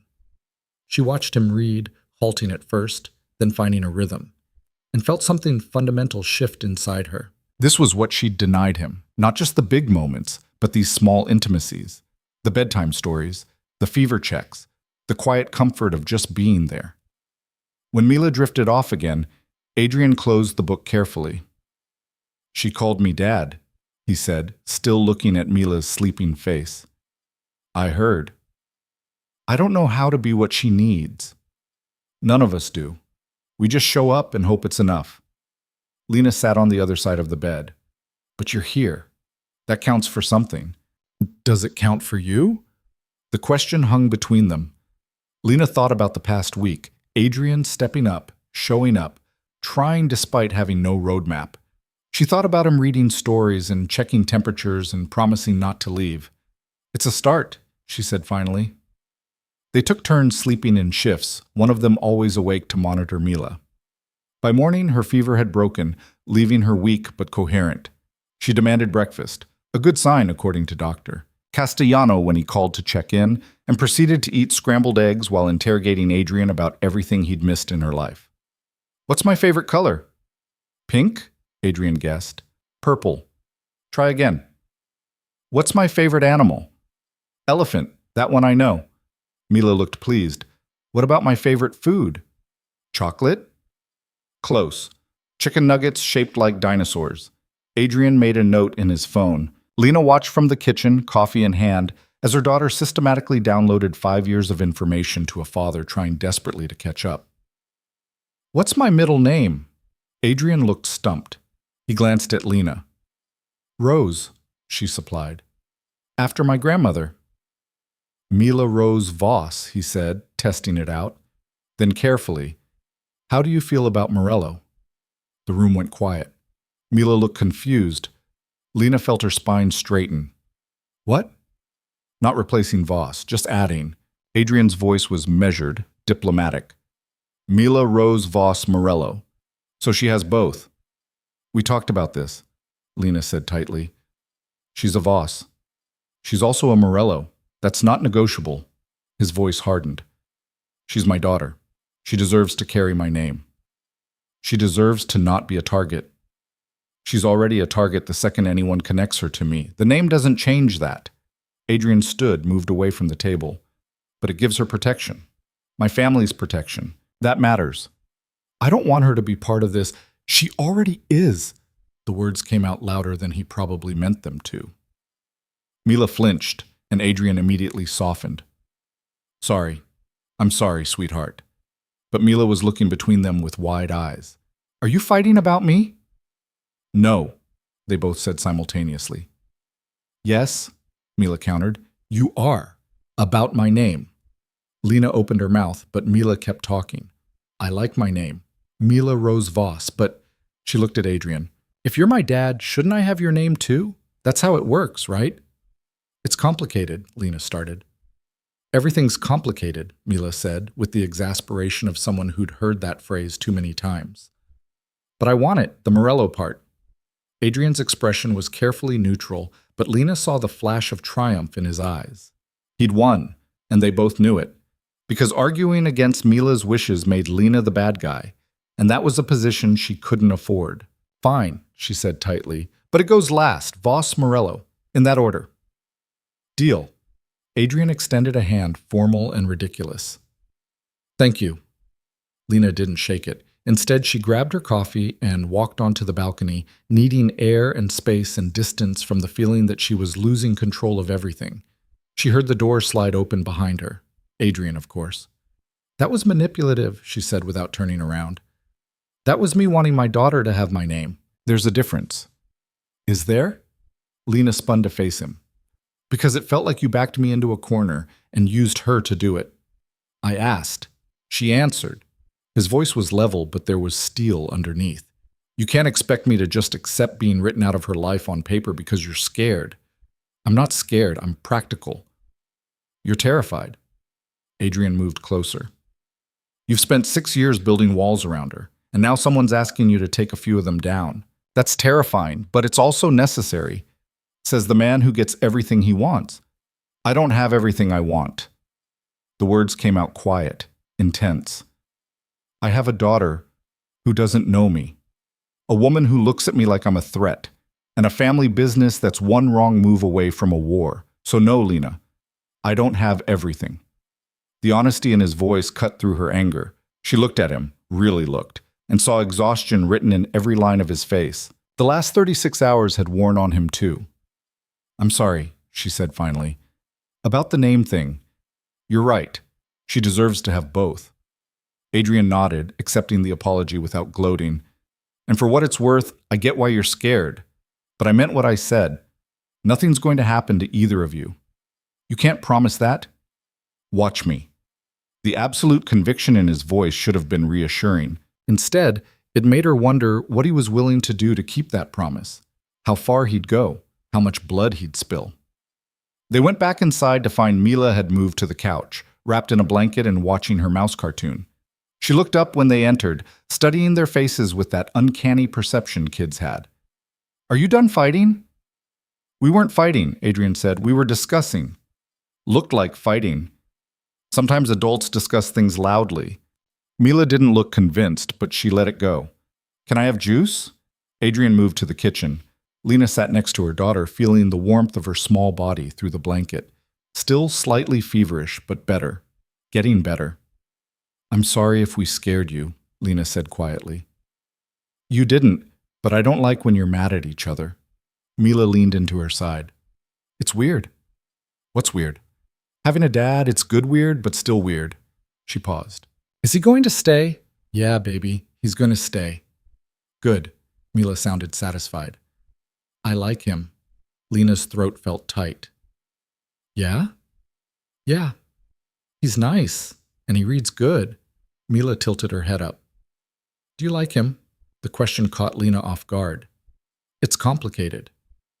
"Everything's complicated," Mila repeated, and Lena had to bite back a laugh. "Yeah, it really is." Adrian returned with juice in a sippy cup. Another thing that had materialized from nowhere, along with child-safe utensils and age-appropriate dishes. Someone, probably Francesca, had thought of everything. "Here you go." He handed it over. "Small sips, okay? Don't want you getting sick again." Mila nodded seriously, taking her medicine instructions like a doctor's orders. Then she patted the couch next to her. "Sit. This is the good part." Adrian sat, and within minutes Mila had repositioned herself so she was leaning against him, using his arm like a pillow. The gesture was casual, natural, like she'd been doing it her whole life. Lena watched Adrian's face cycle through about 6 different emotions: surprise, pleasure, uncertainty, and something that looked dangerously close to love. Her phone buzzed. A text from an unknown number. "We need to meet. Tomorrow, noon, neutral ground. Come alone. M." Russolina's blood ran cold. She glanced at Adrian, who was absorbed in explaining the plot of the mouse cartoon to Mila, with the gravity usually reserved for Shakespeare. He hadn't seen the message. But someone had her number, someone from the family he'd been talking about, and they wanted to meet. She should tell him, should show him the text and let him handle it. But something in her, the part that had survived 6 years alone, that had learned to rely on herself, wanted to know what they wanted first. Against every instinct she'd developed, Lena texted back. "Where?" The response came immediately. "Grant Park. By the fountain. Don't tell Adrian. This is just business. Just business." Like that meant anything in their world.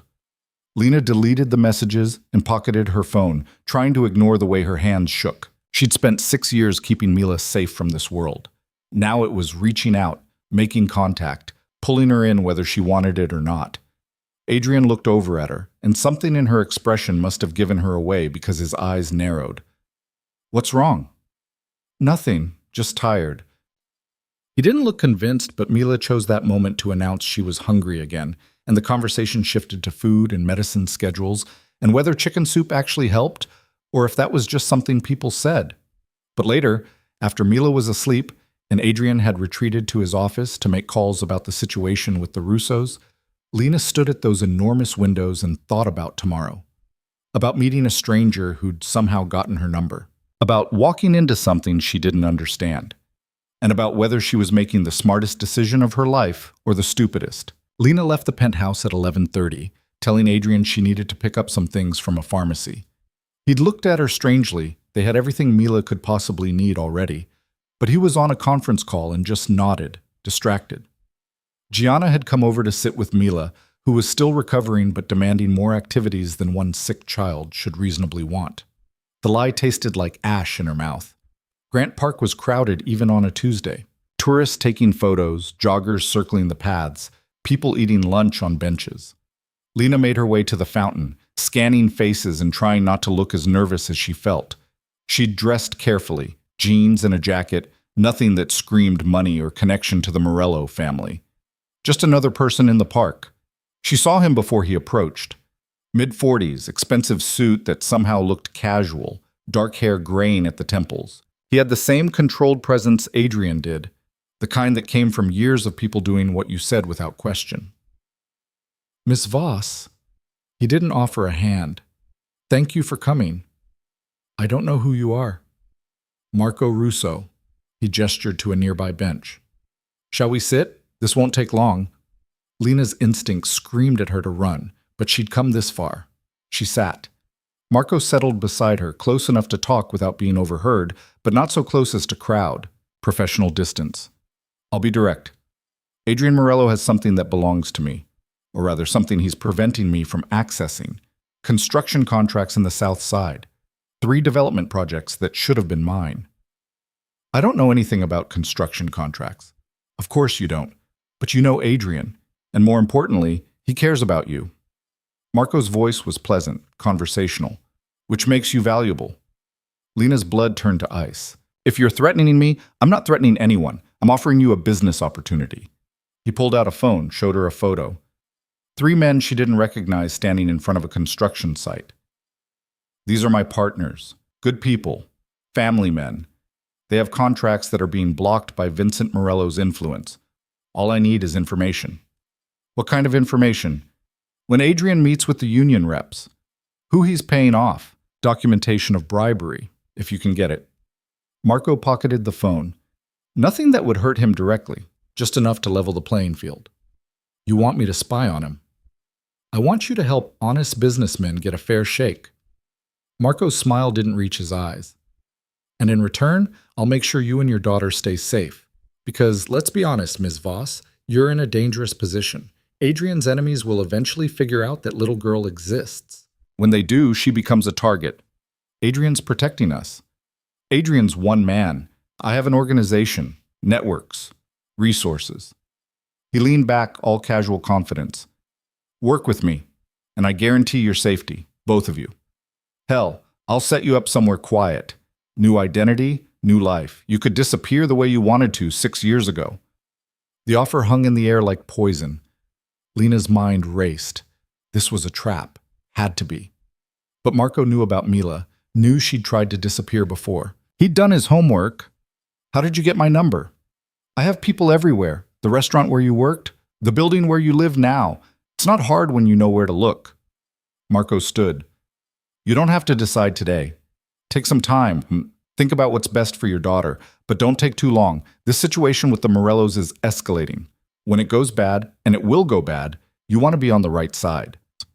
He walked away before Lena could respond, disappearing into the crowd like he'd never been there.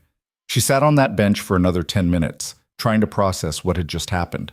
Someone had just asked her to betray Adrian, to spy on him, gather information, help his enemies. And the worst part was, she'd actually considered it. For about 3 seconds, the offer of safety and escape had been tempting enough that she'd hesitated. That hesitation felt like betrayal all on its own. When she got back to the penthouse, Gianna was reading to Mila from what looked like an Italian children's book, translating as she went. Mila was absorbed, asking questions about words and meanings. She barely looked up when Lena entered. How was the pharmacy? Gianna asked with a knowing smile. Fine. Got everything I needed. It wasn't until Gianna left that Adrian emerged from his office, phone still in hand, but the call apparently finished. He looked tired, the kind of exhaustion that came from fighting battles on multiple fronts. Everything okay? He asked. This was the moment. Lena could tell him about Marco, about the meeting, about the offer. Let him handle it the way he handled everything, with control and strategy and probably violence. Or she could keep it to herself. Figure out what Marco really wanted, what game was being played, without dragging Adrian deeper into conflict. Everything's fine, she heard herself say. Just needed some air. Adrian studied her face like he was reading a contract for loopholes. You sure? Positive. She moved past him to check on Mila, who was now attempting to teach herself Italian from the book Gianna had left behind. How's she doing? Better. Fever's completely gone. Castellano called. Said she should be back to normal in a day or two. Adrian followed her into the living room. We need to talk. Those 4 words never meant anything good. Lena braced herself. About what? About where we go from here. Living arrangements, custody, all of it. He sat down, gestured for her to do the same. I meant what I said about getting you your own place in the building, but I've been thinking maybe that's not the best solution. What do you mean? I mean, maybe we should try something different. All three of us under one roof, at least for a while. He held up a hand before she could protest. Not like that. Separate rooms, clear boundaries. But Mila's getting attached. She's calling me dad now, and I don't want her growing up thinking we can't stand to be in the same space. Lena opened her mouth to argue, then stopped, because he wasn't wrong. Mila had been more settled these past few days than Lena had seen her in months. The nightmares had stopped. She was eating better, sleeping better, laughing more, and a lot of that had to do with Adrian being present. For how long? I don't know. A month? See how it goes? Adrian's voice was careful, like he was negotiating a hostage situation. If it doesn't work, we figure out something else. But I think we owe it to her to try. A month. A month. And if you hate it, if it's too much, we revisit the separate apartment idea. Lena looked at Mila, who'd abandoned the Italian book in favor of building something elaborate with blocks. Her daughter. Her responsibility. And increasingly, someone who needed both of them. Okay, she said finally. 1 month, but I need some things. Name them. I need space. Physical space. My own room, my own bathroom, somewhere I can go when I need to be alone. She paused. And I need you to be honest with me. About your business, about threats, about everything. No secrets. Adrian's jaw tightened. That's not always possible. Then this won't work.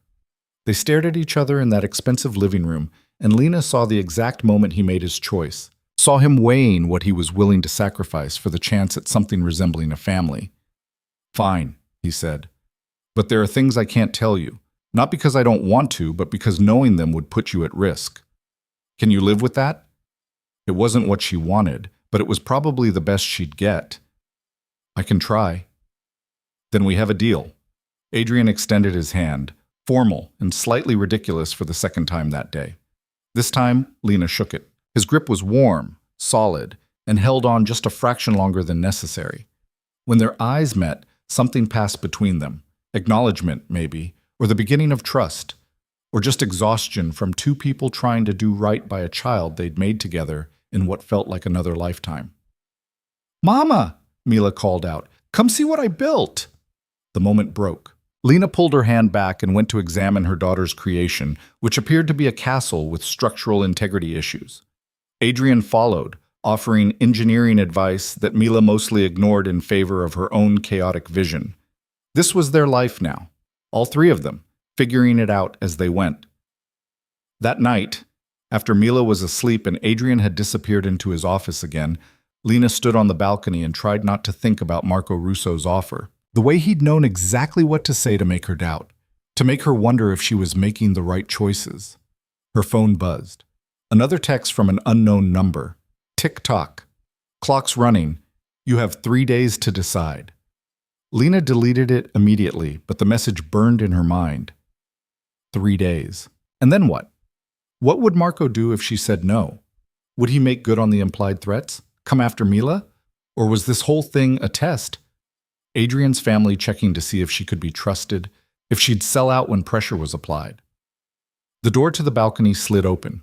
Adrian carrying 2 glasses of wine. "Thought you might need this," he said, offering one. Lena took it gratefully. "Thanks." They stood in silence for a moment, looking out at the city. Finally, Adrian spoke. "Something's bothering you, has been since you got back from the pharmacy." "It's nothing." "Lena." His voice was gentle but firm. "We just agreed to try this. That means being honest with each other." She could feel the lie sitting heavy on her tongue, the easy out, the simple deflection. But she thought about Mila, about the month they were about to spend trying to be something resembling a family. And she thought about how that started, with truth, even when it was hard. "Someone contacted me," she said quietly. "Marco Russo." Adrian went completely still. "When?" "This morning. That's where I really went, not the pharmacy." The silence that followed was dangerous. Lena could feel Adrian's control slipping, could see his jaw working as he processed what she'd just told him.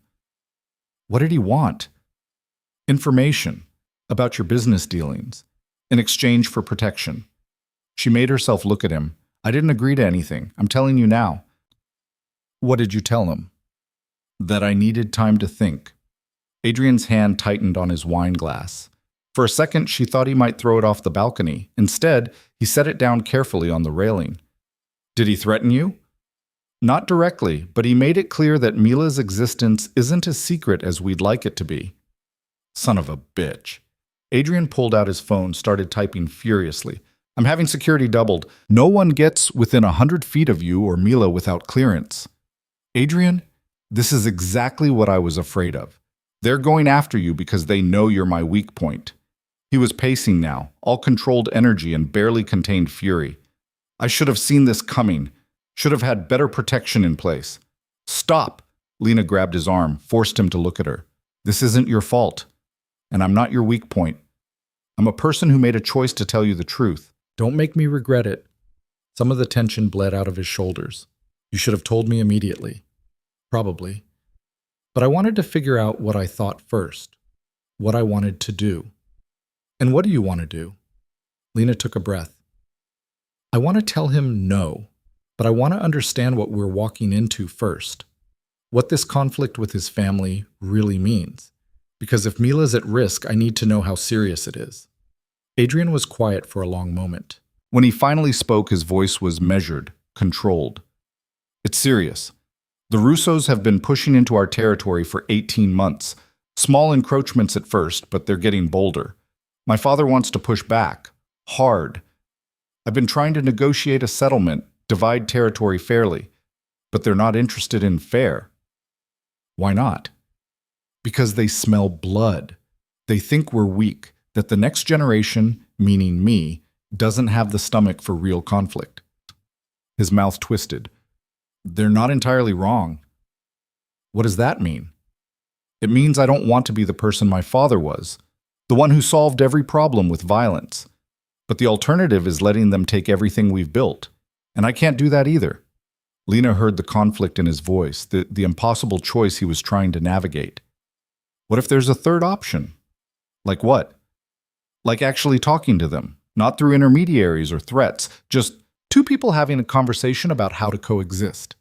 She could see him about to protest. I know it sounds naive, but Marco approached me for a reason. He wants something. Maybe we can give him something without it costing everything. You want me to negotiate with the man who just tried to turn you into a spy? I want you to try something that isn't violence. Lena met his eyes. For Mila, show her there's another way. Adrian looked at her like she was suggesting he jump off the balcony. That's not how this world works. Then maybe it should work differently. They stood there in the Chicago night air, the city humming below them, and Lena saw something shift in Adrian's expression. Not agreement exactly, but consideration, like maybe, just maybe, there was a path he hadn't seen before. I'll think about it, he said finally, but in the meantime, you stay away from Marco Russo. If he contacts you again, you tell me immediately. Agreed. And we get you trained. Trained in what? Self-defense, threat recognition, basic security protocols. Adrian's voice was firm. If you're going to be part of this family, even temporarily, you need to know how to protect yourself. The idea of Lena learning to fight was almost laughable, but she thought about Mila, about keeping her safe, and nodded.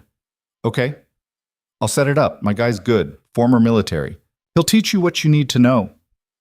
They went back inside, and the rest of the evening passed in something approaching normalcy. Adrian worked in his office. Lena read a book she'd been trying to finish for 3 months. Mila slept peacefully in the next room, fever gone, and color back in her cheeks. But underneath the surface, everything had shifted. Marco Russo knew about them. He'd made his move. And now they were all playing a game where the rules kept changing and the stakes couldn't get higher.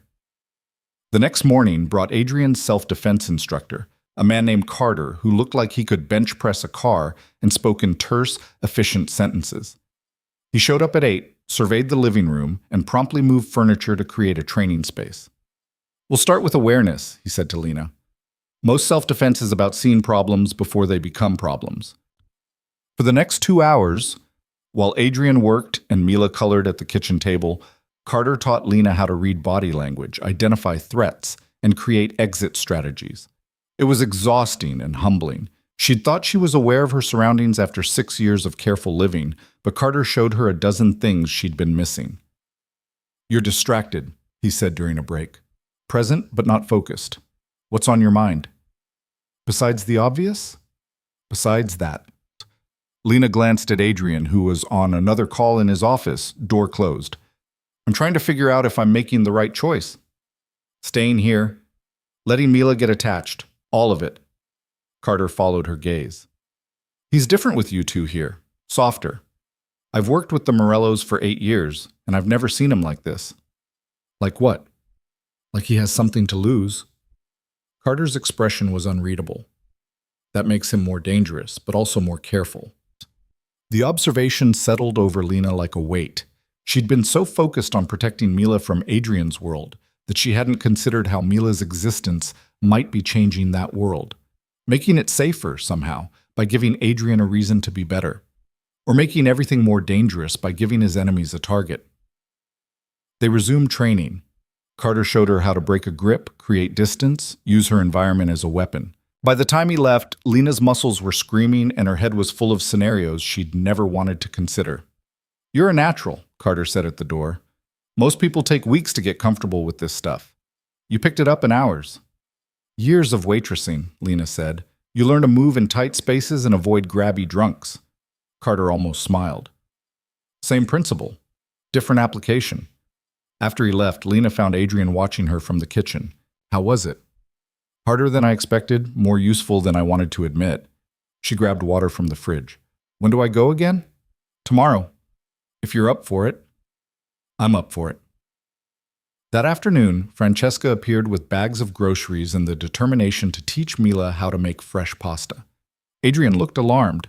Flour and a 5-year-old seemed like a recipe for disaster, but Francesca waved off his concerns. "Children should know where their food comes from," she said, already setting up a workstation on the kitchen island. "Besides, Mila and I need to bond. Don't we, sweetheart?" Mila nodded enthusiastically. She'd been bored recovering from her illness, and the promise of getting her hands dirty was clearly appealing. Lena watched her daughter knead dough under Francesca's patient instruction, flour dusting both their faces, and felt something in her chest unclench. This was what she'd wanted for Mila: family, connection, people who cared. She'd just never imagined it would come with this particular package.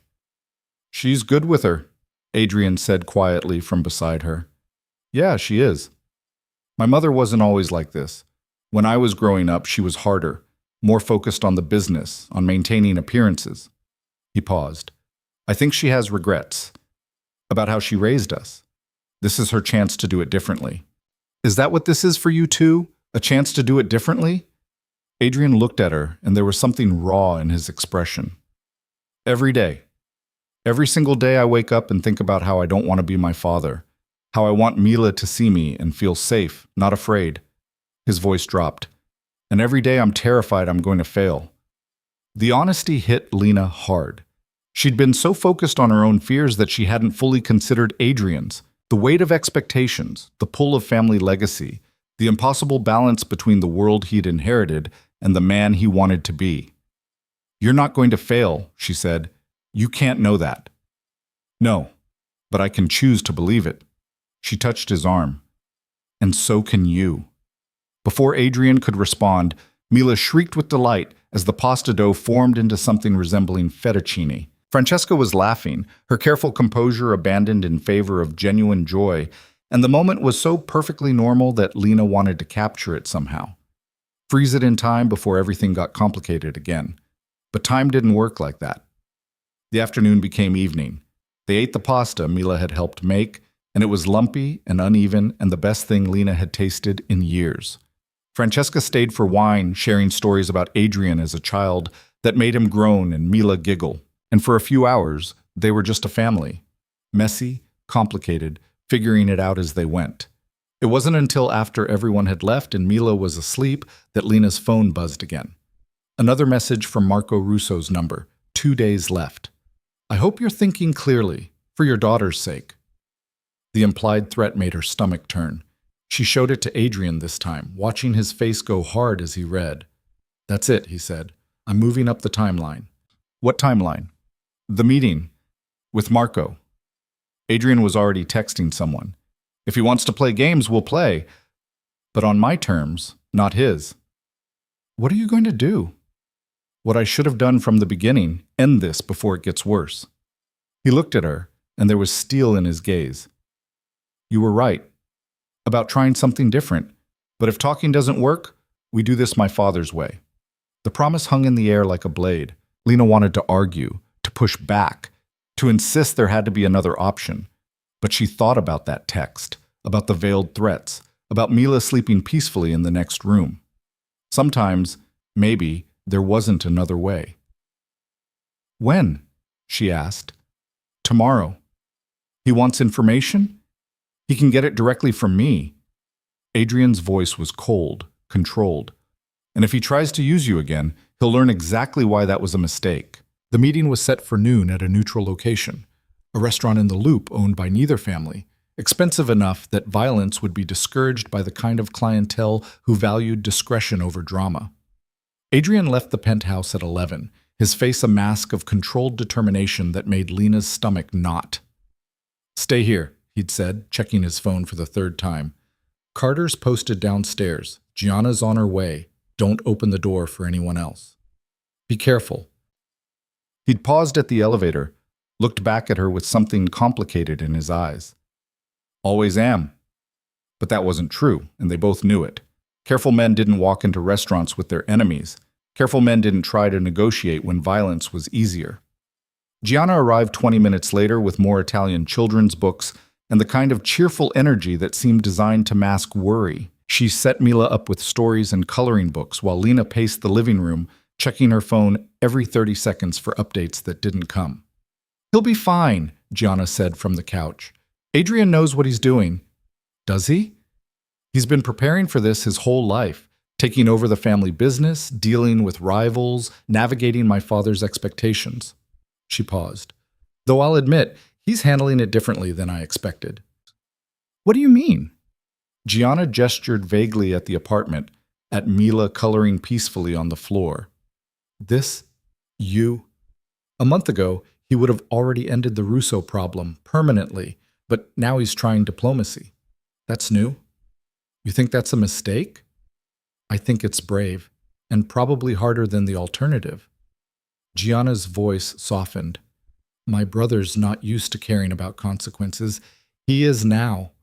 The words settled over Lena like a weight. She thought about Adrian reading bedtime stories, checking Mila's fever, standing on the balcony and admitting he was terrified of failing.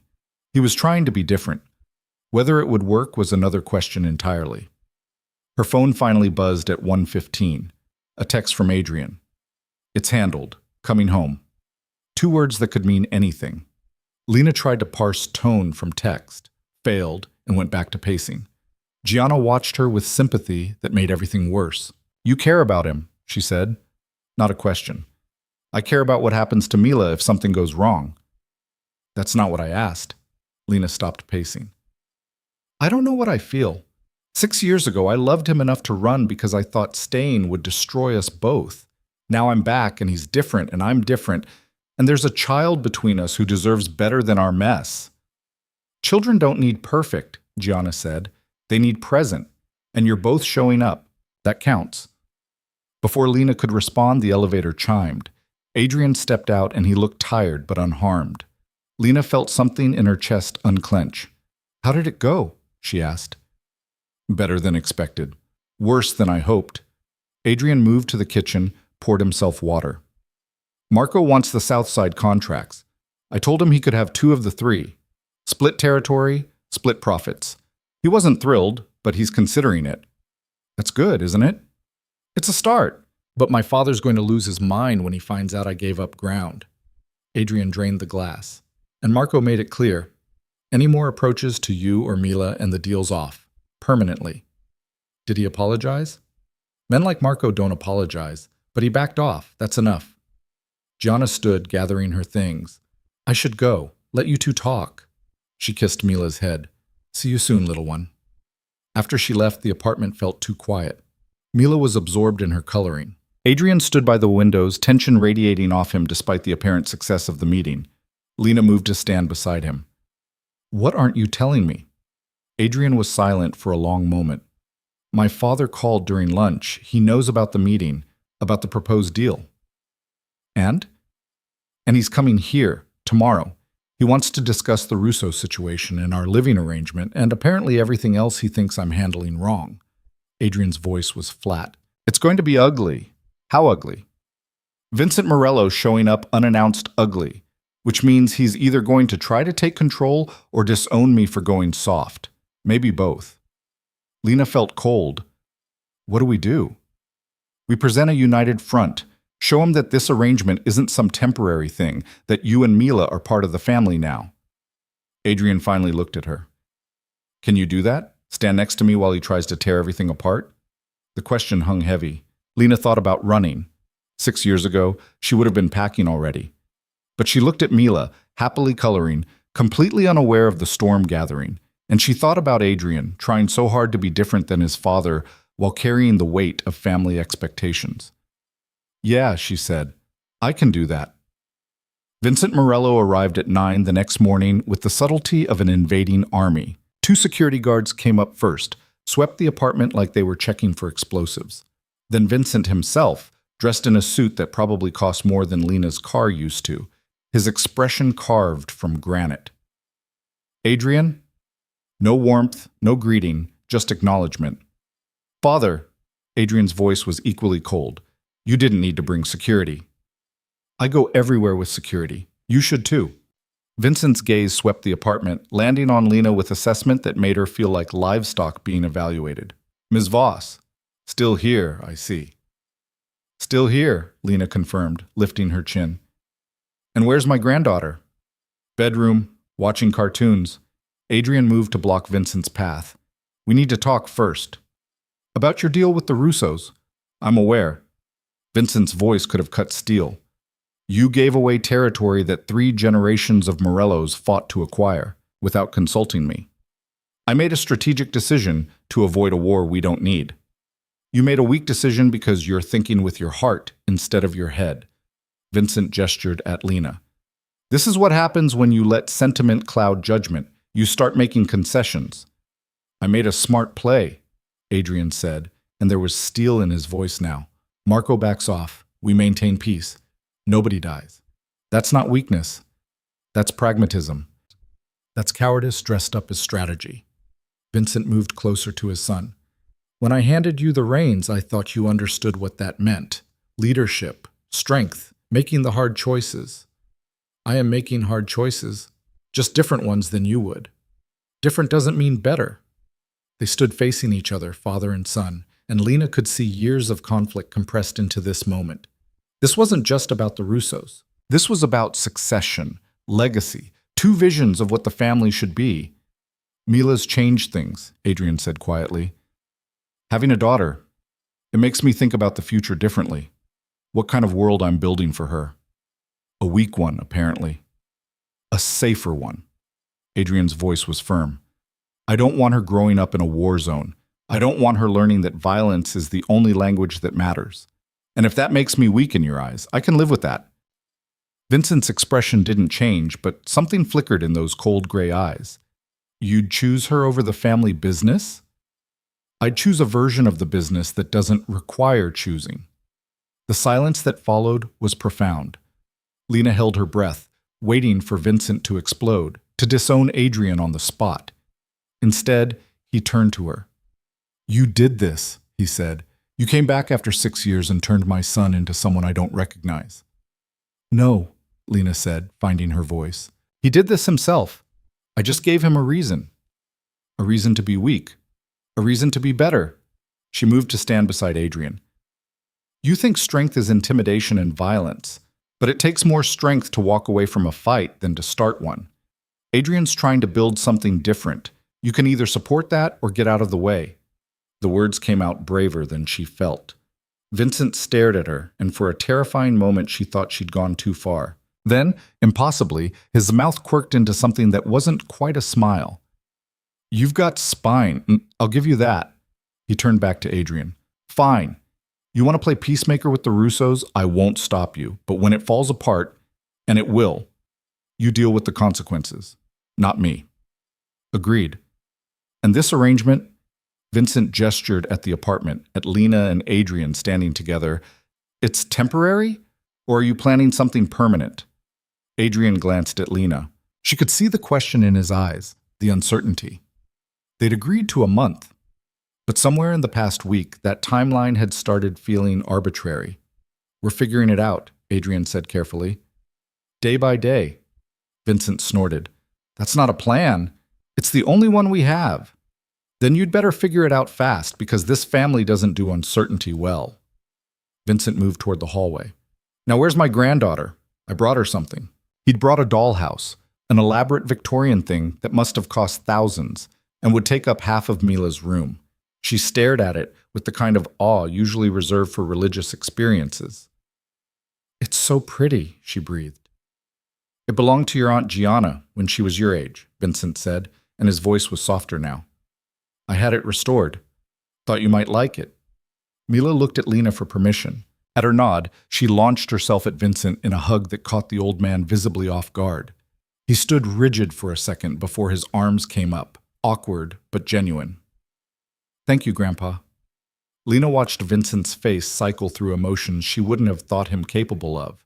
Surprise, pleasure, something that looked dangerously close to tenderness. When Mila pulled back and started examining the dollhouse in detail, he looked shaken. She's a good kid, he said to Adrian.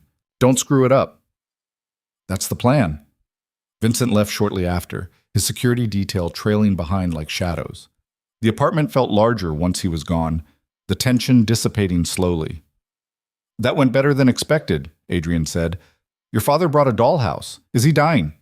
Adrian actually laughed. No, he's just realizing that being a grandfather is different than being a father. Less pressure to make us into something. He can just be. Think he'll actually back off about the Russo deal? Probably not, but he won't actively sabotage it. That's as close to support as Vincent Morello gets.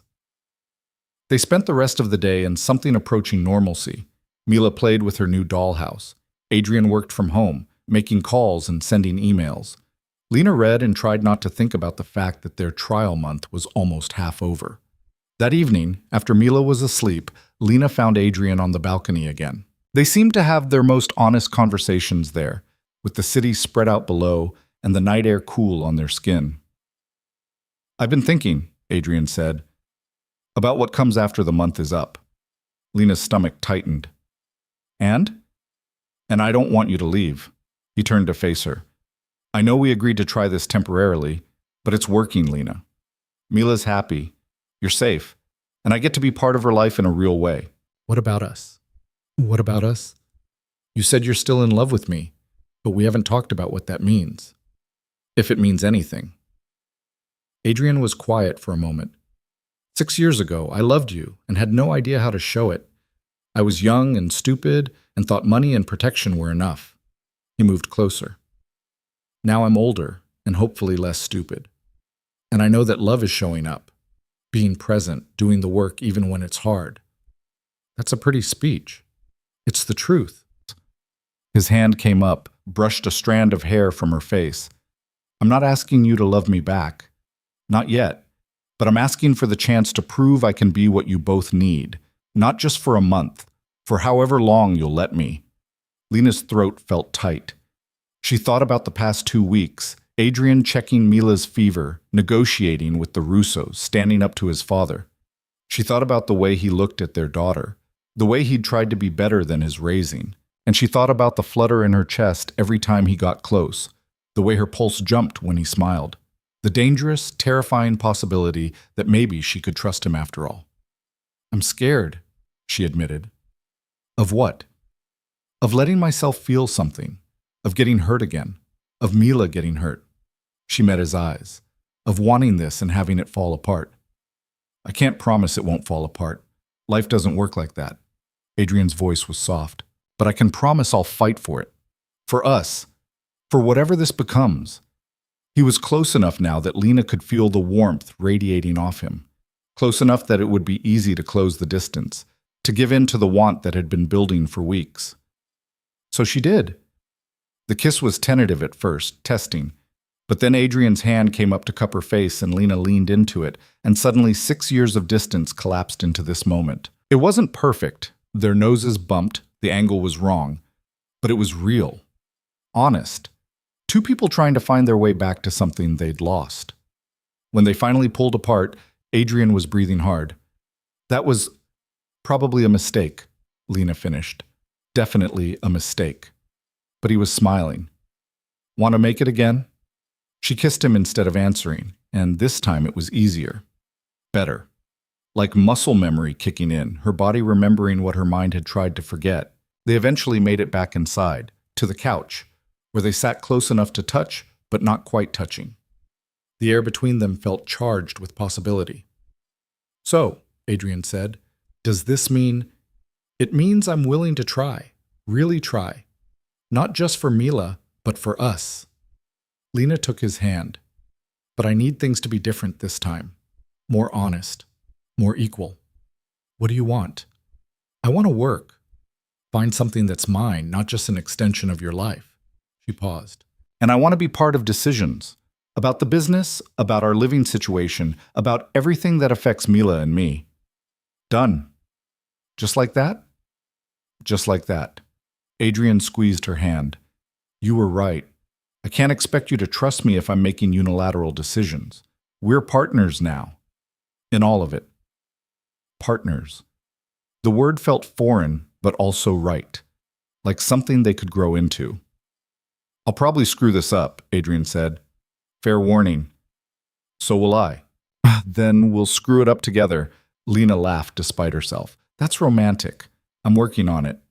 They sat there until late, talking about logistics and boundaries and what came next. Lena would move her things into Adrian's apartment, officially, not just as a trial. She'd start looking for work, maybe go back to school. They'd figure out childcare together, make decisions as a team.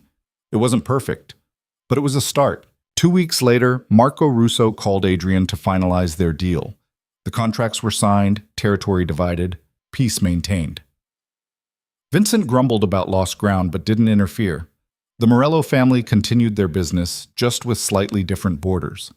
Lena started taking online classes in business administration, something she'd always wanted but never had time or money for. Adrian paid for it without being asked, and when she tried to protest, he reminded her that partners supported each other. Mila thrived. She spent weekends with Francesca, learning to cook and speaking Italian with increasing confidence. She called Adrian Dad without hesitation now, and sometimes Lena would catch them having conversations that didn't include her, private jokes, shared interests, the building blocks of an actual relationship. Carter continued training Lena 3 times a week. She got better at reading threats, creating distance, protecting herself. The skills felt less necessary as time passed, but Adrian insisted. Better to have them and not need them, he said, and she couldn't argue. One night, about 6 weeks after Vincent's visit, Lena woke to find Adrian's side of the bed empty. They'd been sharing a room for 2 weeks now, a development that had felt natural rather than forced. She found him in Mila's room, standing by her bed and just watching her sleep. You okay? Lena whispered from the doorway. Adrian looked up, and there was something raw in his expression. I was just thinking about everything I missed, first words, first steps, all of it, and how I almost missed this too. Lena moved to stand beside him. You're here now. That's what matters. Is it enough? It has to be. We can't change the past. She took his hand. But we can build the future, all 3 of us.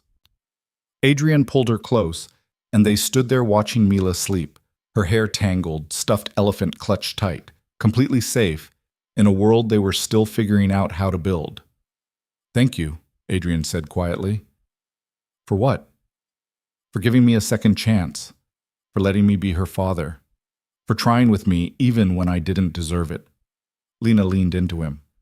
We're all trying. That's the point. The next morning, over pancakes that Mila insisted on making herself with varying degrees of success, Adrian cleared his throat. I've been thinking, he said, about us, about making this official. Lena looked up from her coffee. Official how? Marriage, eventually. When we're ready, he held up a hand before she could respond. I'm not proposing, not yet, but I wanted you to know that's where I see this going. If you want it too. Mila stopped mid-pancake. Are you going to get married? Maybe someday, Lena said carefully. If we decide that's right for us. Cool. Can I be the flower girl? Adrian laughed.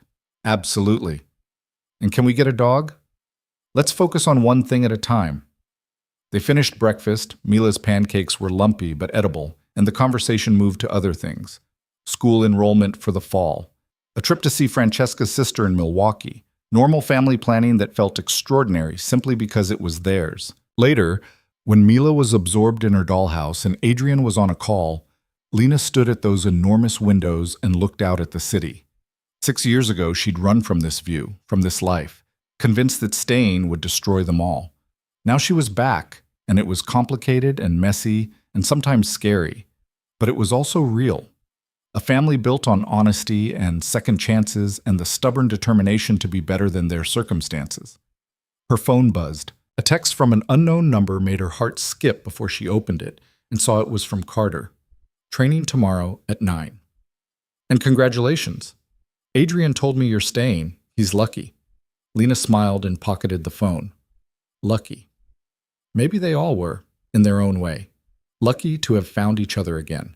Lucky to have a daughter who demanded both their attention and made them better people. Lucky to be figuring it out together. Adrian finished his call and came to stand beside her. What are you thinking about? How different this is from what I imagined 6 years ago. Better or worse? Different. She took his hand. But I think better. Eventually. Eventually is good enough for me. They stood there together, watching the city that had brought them together, torn them apart, and somehow given them a second chance. Behind them, Mila was narrating an elaborate story involving the dollhouse residents and a dragon that lived in the closet. This was their life now. Imperfect, complicated, real. No guarantees, no perfect endings. Just 3 people learning to be a family, one day at a time. And for now, that was enough. 3 months later, Lena graduated from her first semester with straight A's. Adrian threw a party that Mila insisted on helping plan, which meant there were streamers in colors that didn't match, and a cake shaped like a book that was only slightly lopsided. Francesca cried. Vincent gave a speech about perseverance that was surprisingly heartfelt. Gianna brought her kids, and the apartment filled with noise and laughter and the kind of chaos that came with family gatherings. Speech! Someone called out, and then everyone was chanting it. Lena stood, feeling awkward and grateful and overwhelmed. I don't really do speeches, she started. Mama's shy, Mila announced helpfully. Thanks, baby. Lena took a breath. I guess I just want to say, 6 years ago, I thought success meant surviving on my own, being independent, not needing anyone. But I've learned that actually, the bravest thing is letting people in, trusting them, building something together. Her eyes found Adrian's. So, thank you, all of you, for giving me and Mila a place to belong. The applause felt too loud, but it was warm, real. When Lena sat down, Adrian's hand found hers under the table and squeezed. Proud of you, he murmured. Proud of us, she corrected. That night, after everyone had left and Mila was asleep and they'd cleaned up the remnants of celebration, Adrian pulled out a small box. I know I said I wasn't ready to propose, he said, and I'm still not, but I wanted you to have this. Inside was a necklace, delicate gold chain with a pendant that had 3 small stones, emerald, sapphire, ruby. Our birthstones, Adrian explained. Mila, you, me. I had it made after that first week when I thought maybe we could actually make this work. He paused. Consider it a promise that I'm in this, all the way. Lena felt her throat tighten. It's beautiful. So are you. She let him put it on, feeling the weight of it settle against her collarbone. Physical proof that they were real, that this family they were building wasn't just wishful thinking. I love you, she said, and realized it was the first time she'd said it out loud. I'm still figuring out what that means and how to do it right, but I do. I love you. Adrian's eyes went bright. Yeah? Yeah. He kissed her then, soft and sure, and Lena felt something in her chest settle, like a piece clicking into place that she hadn't realized was missing. When they pulled apart, Adrian was grinning. Does this mean I can officially propose soon? Maybe, if you ask nicely. I can do nice. We'll see. They moved to the balcony one last time, their spot for honest conversations and hard truths. The city glittered below them, a million stories playing out in the lights. Theirs was just one among many, but it was theirs. You think we'll be okay? Lena asked. I think we'll screw up sometimes. Fight, make mistakes.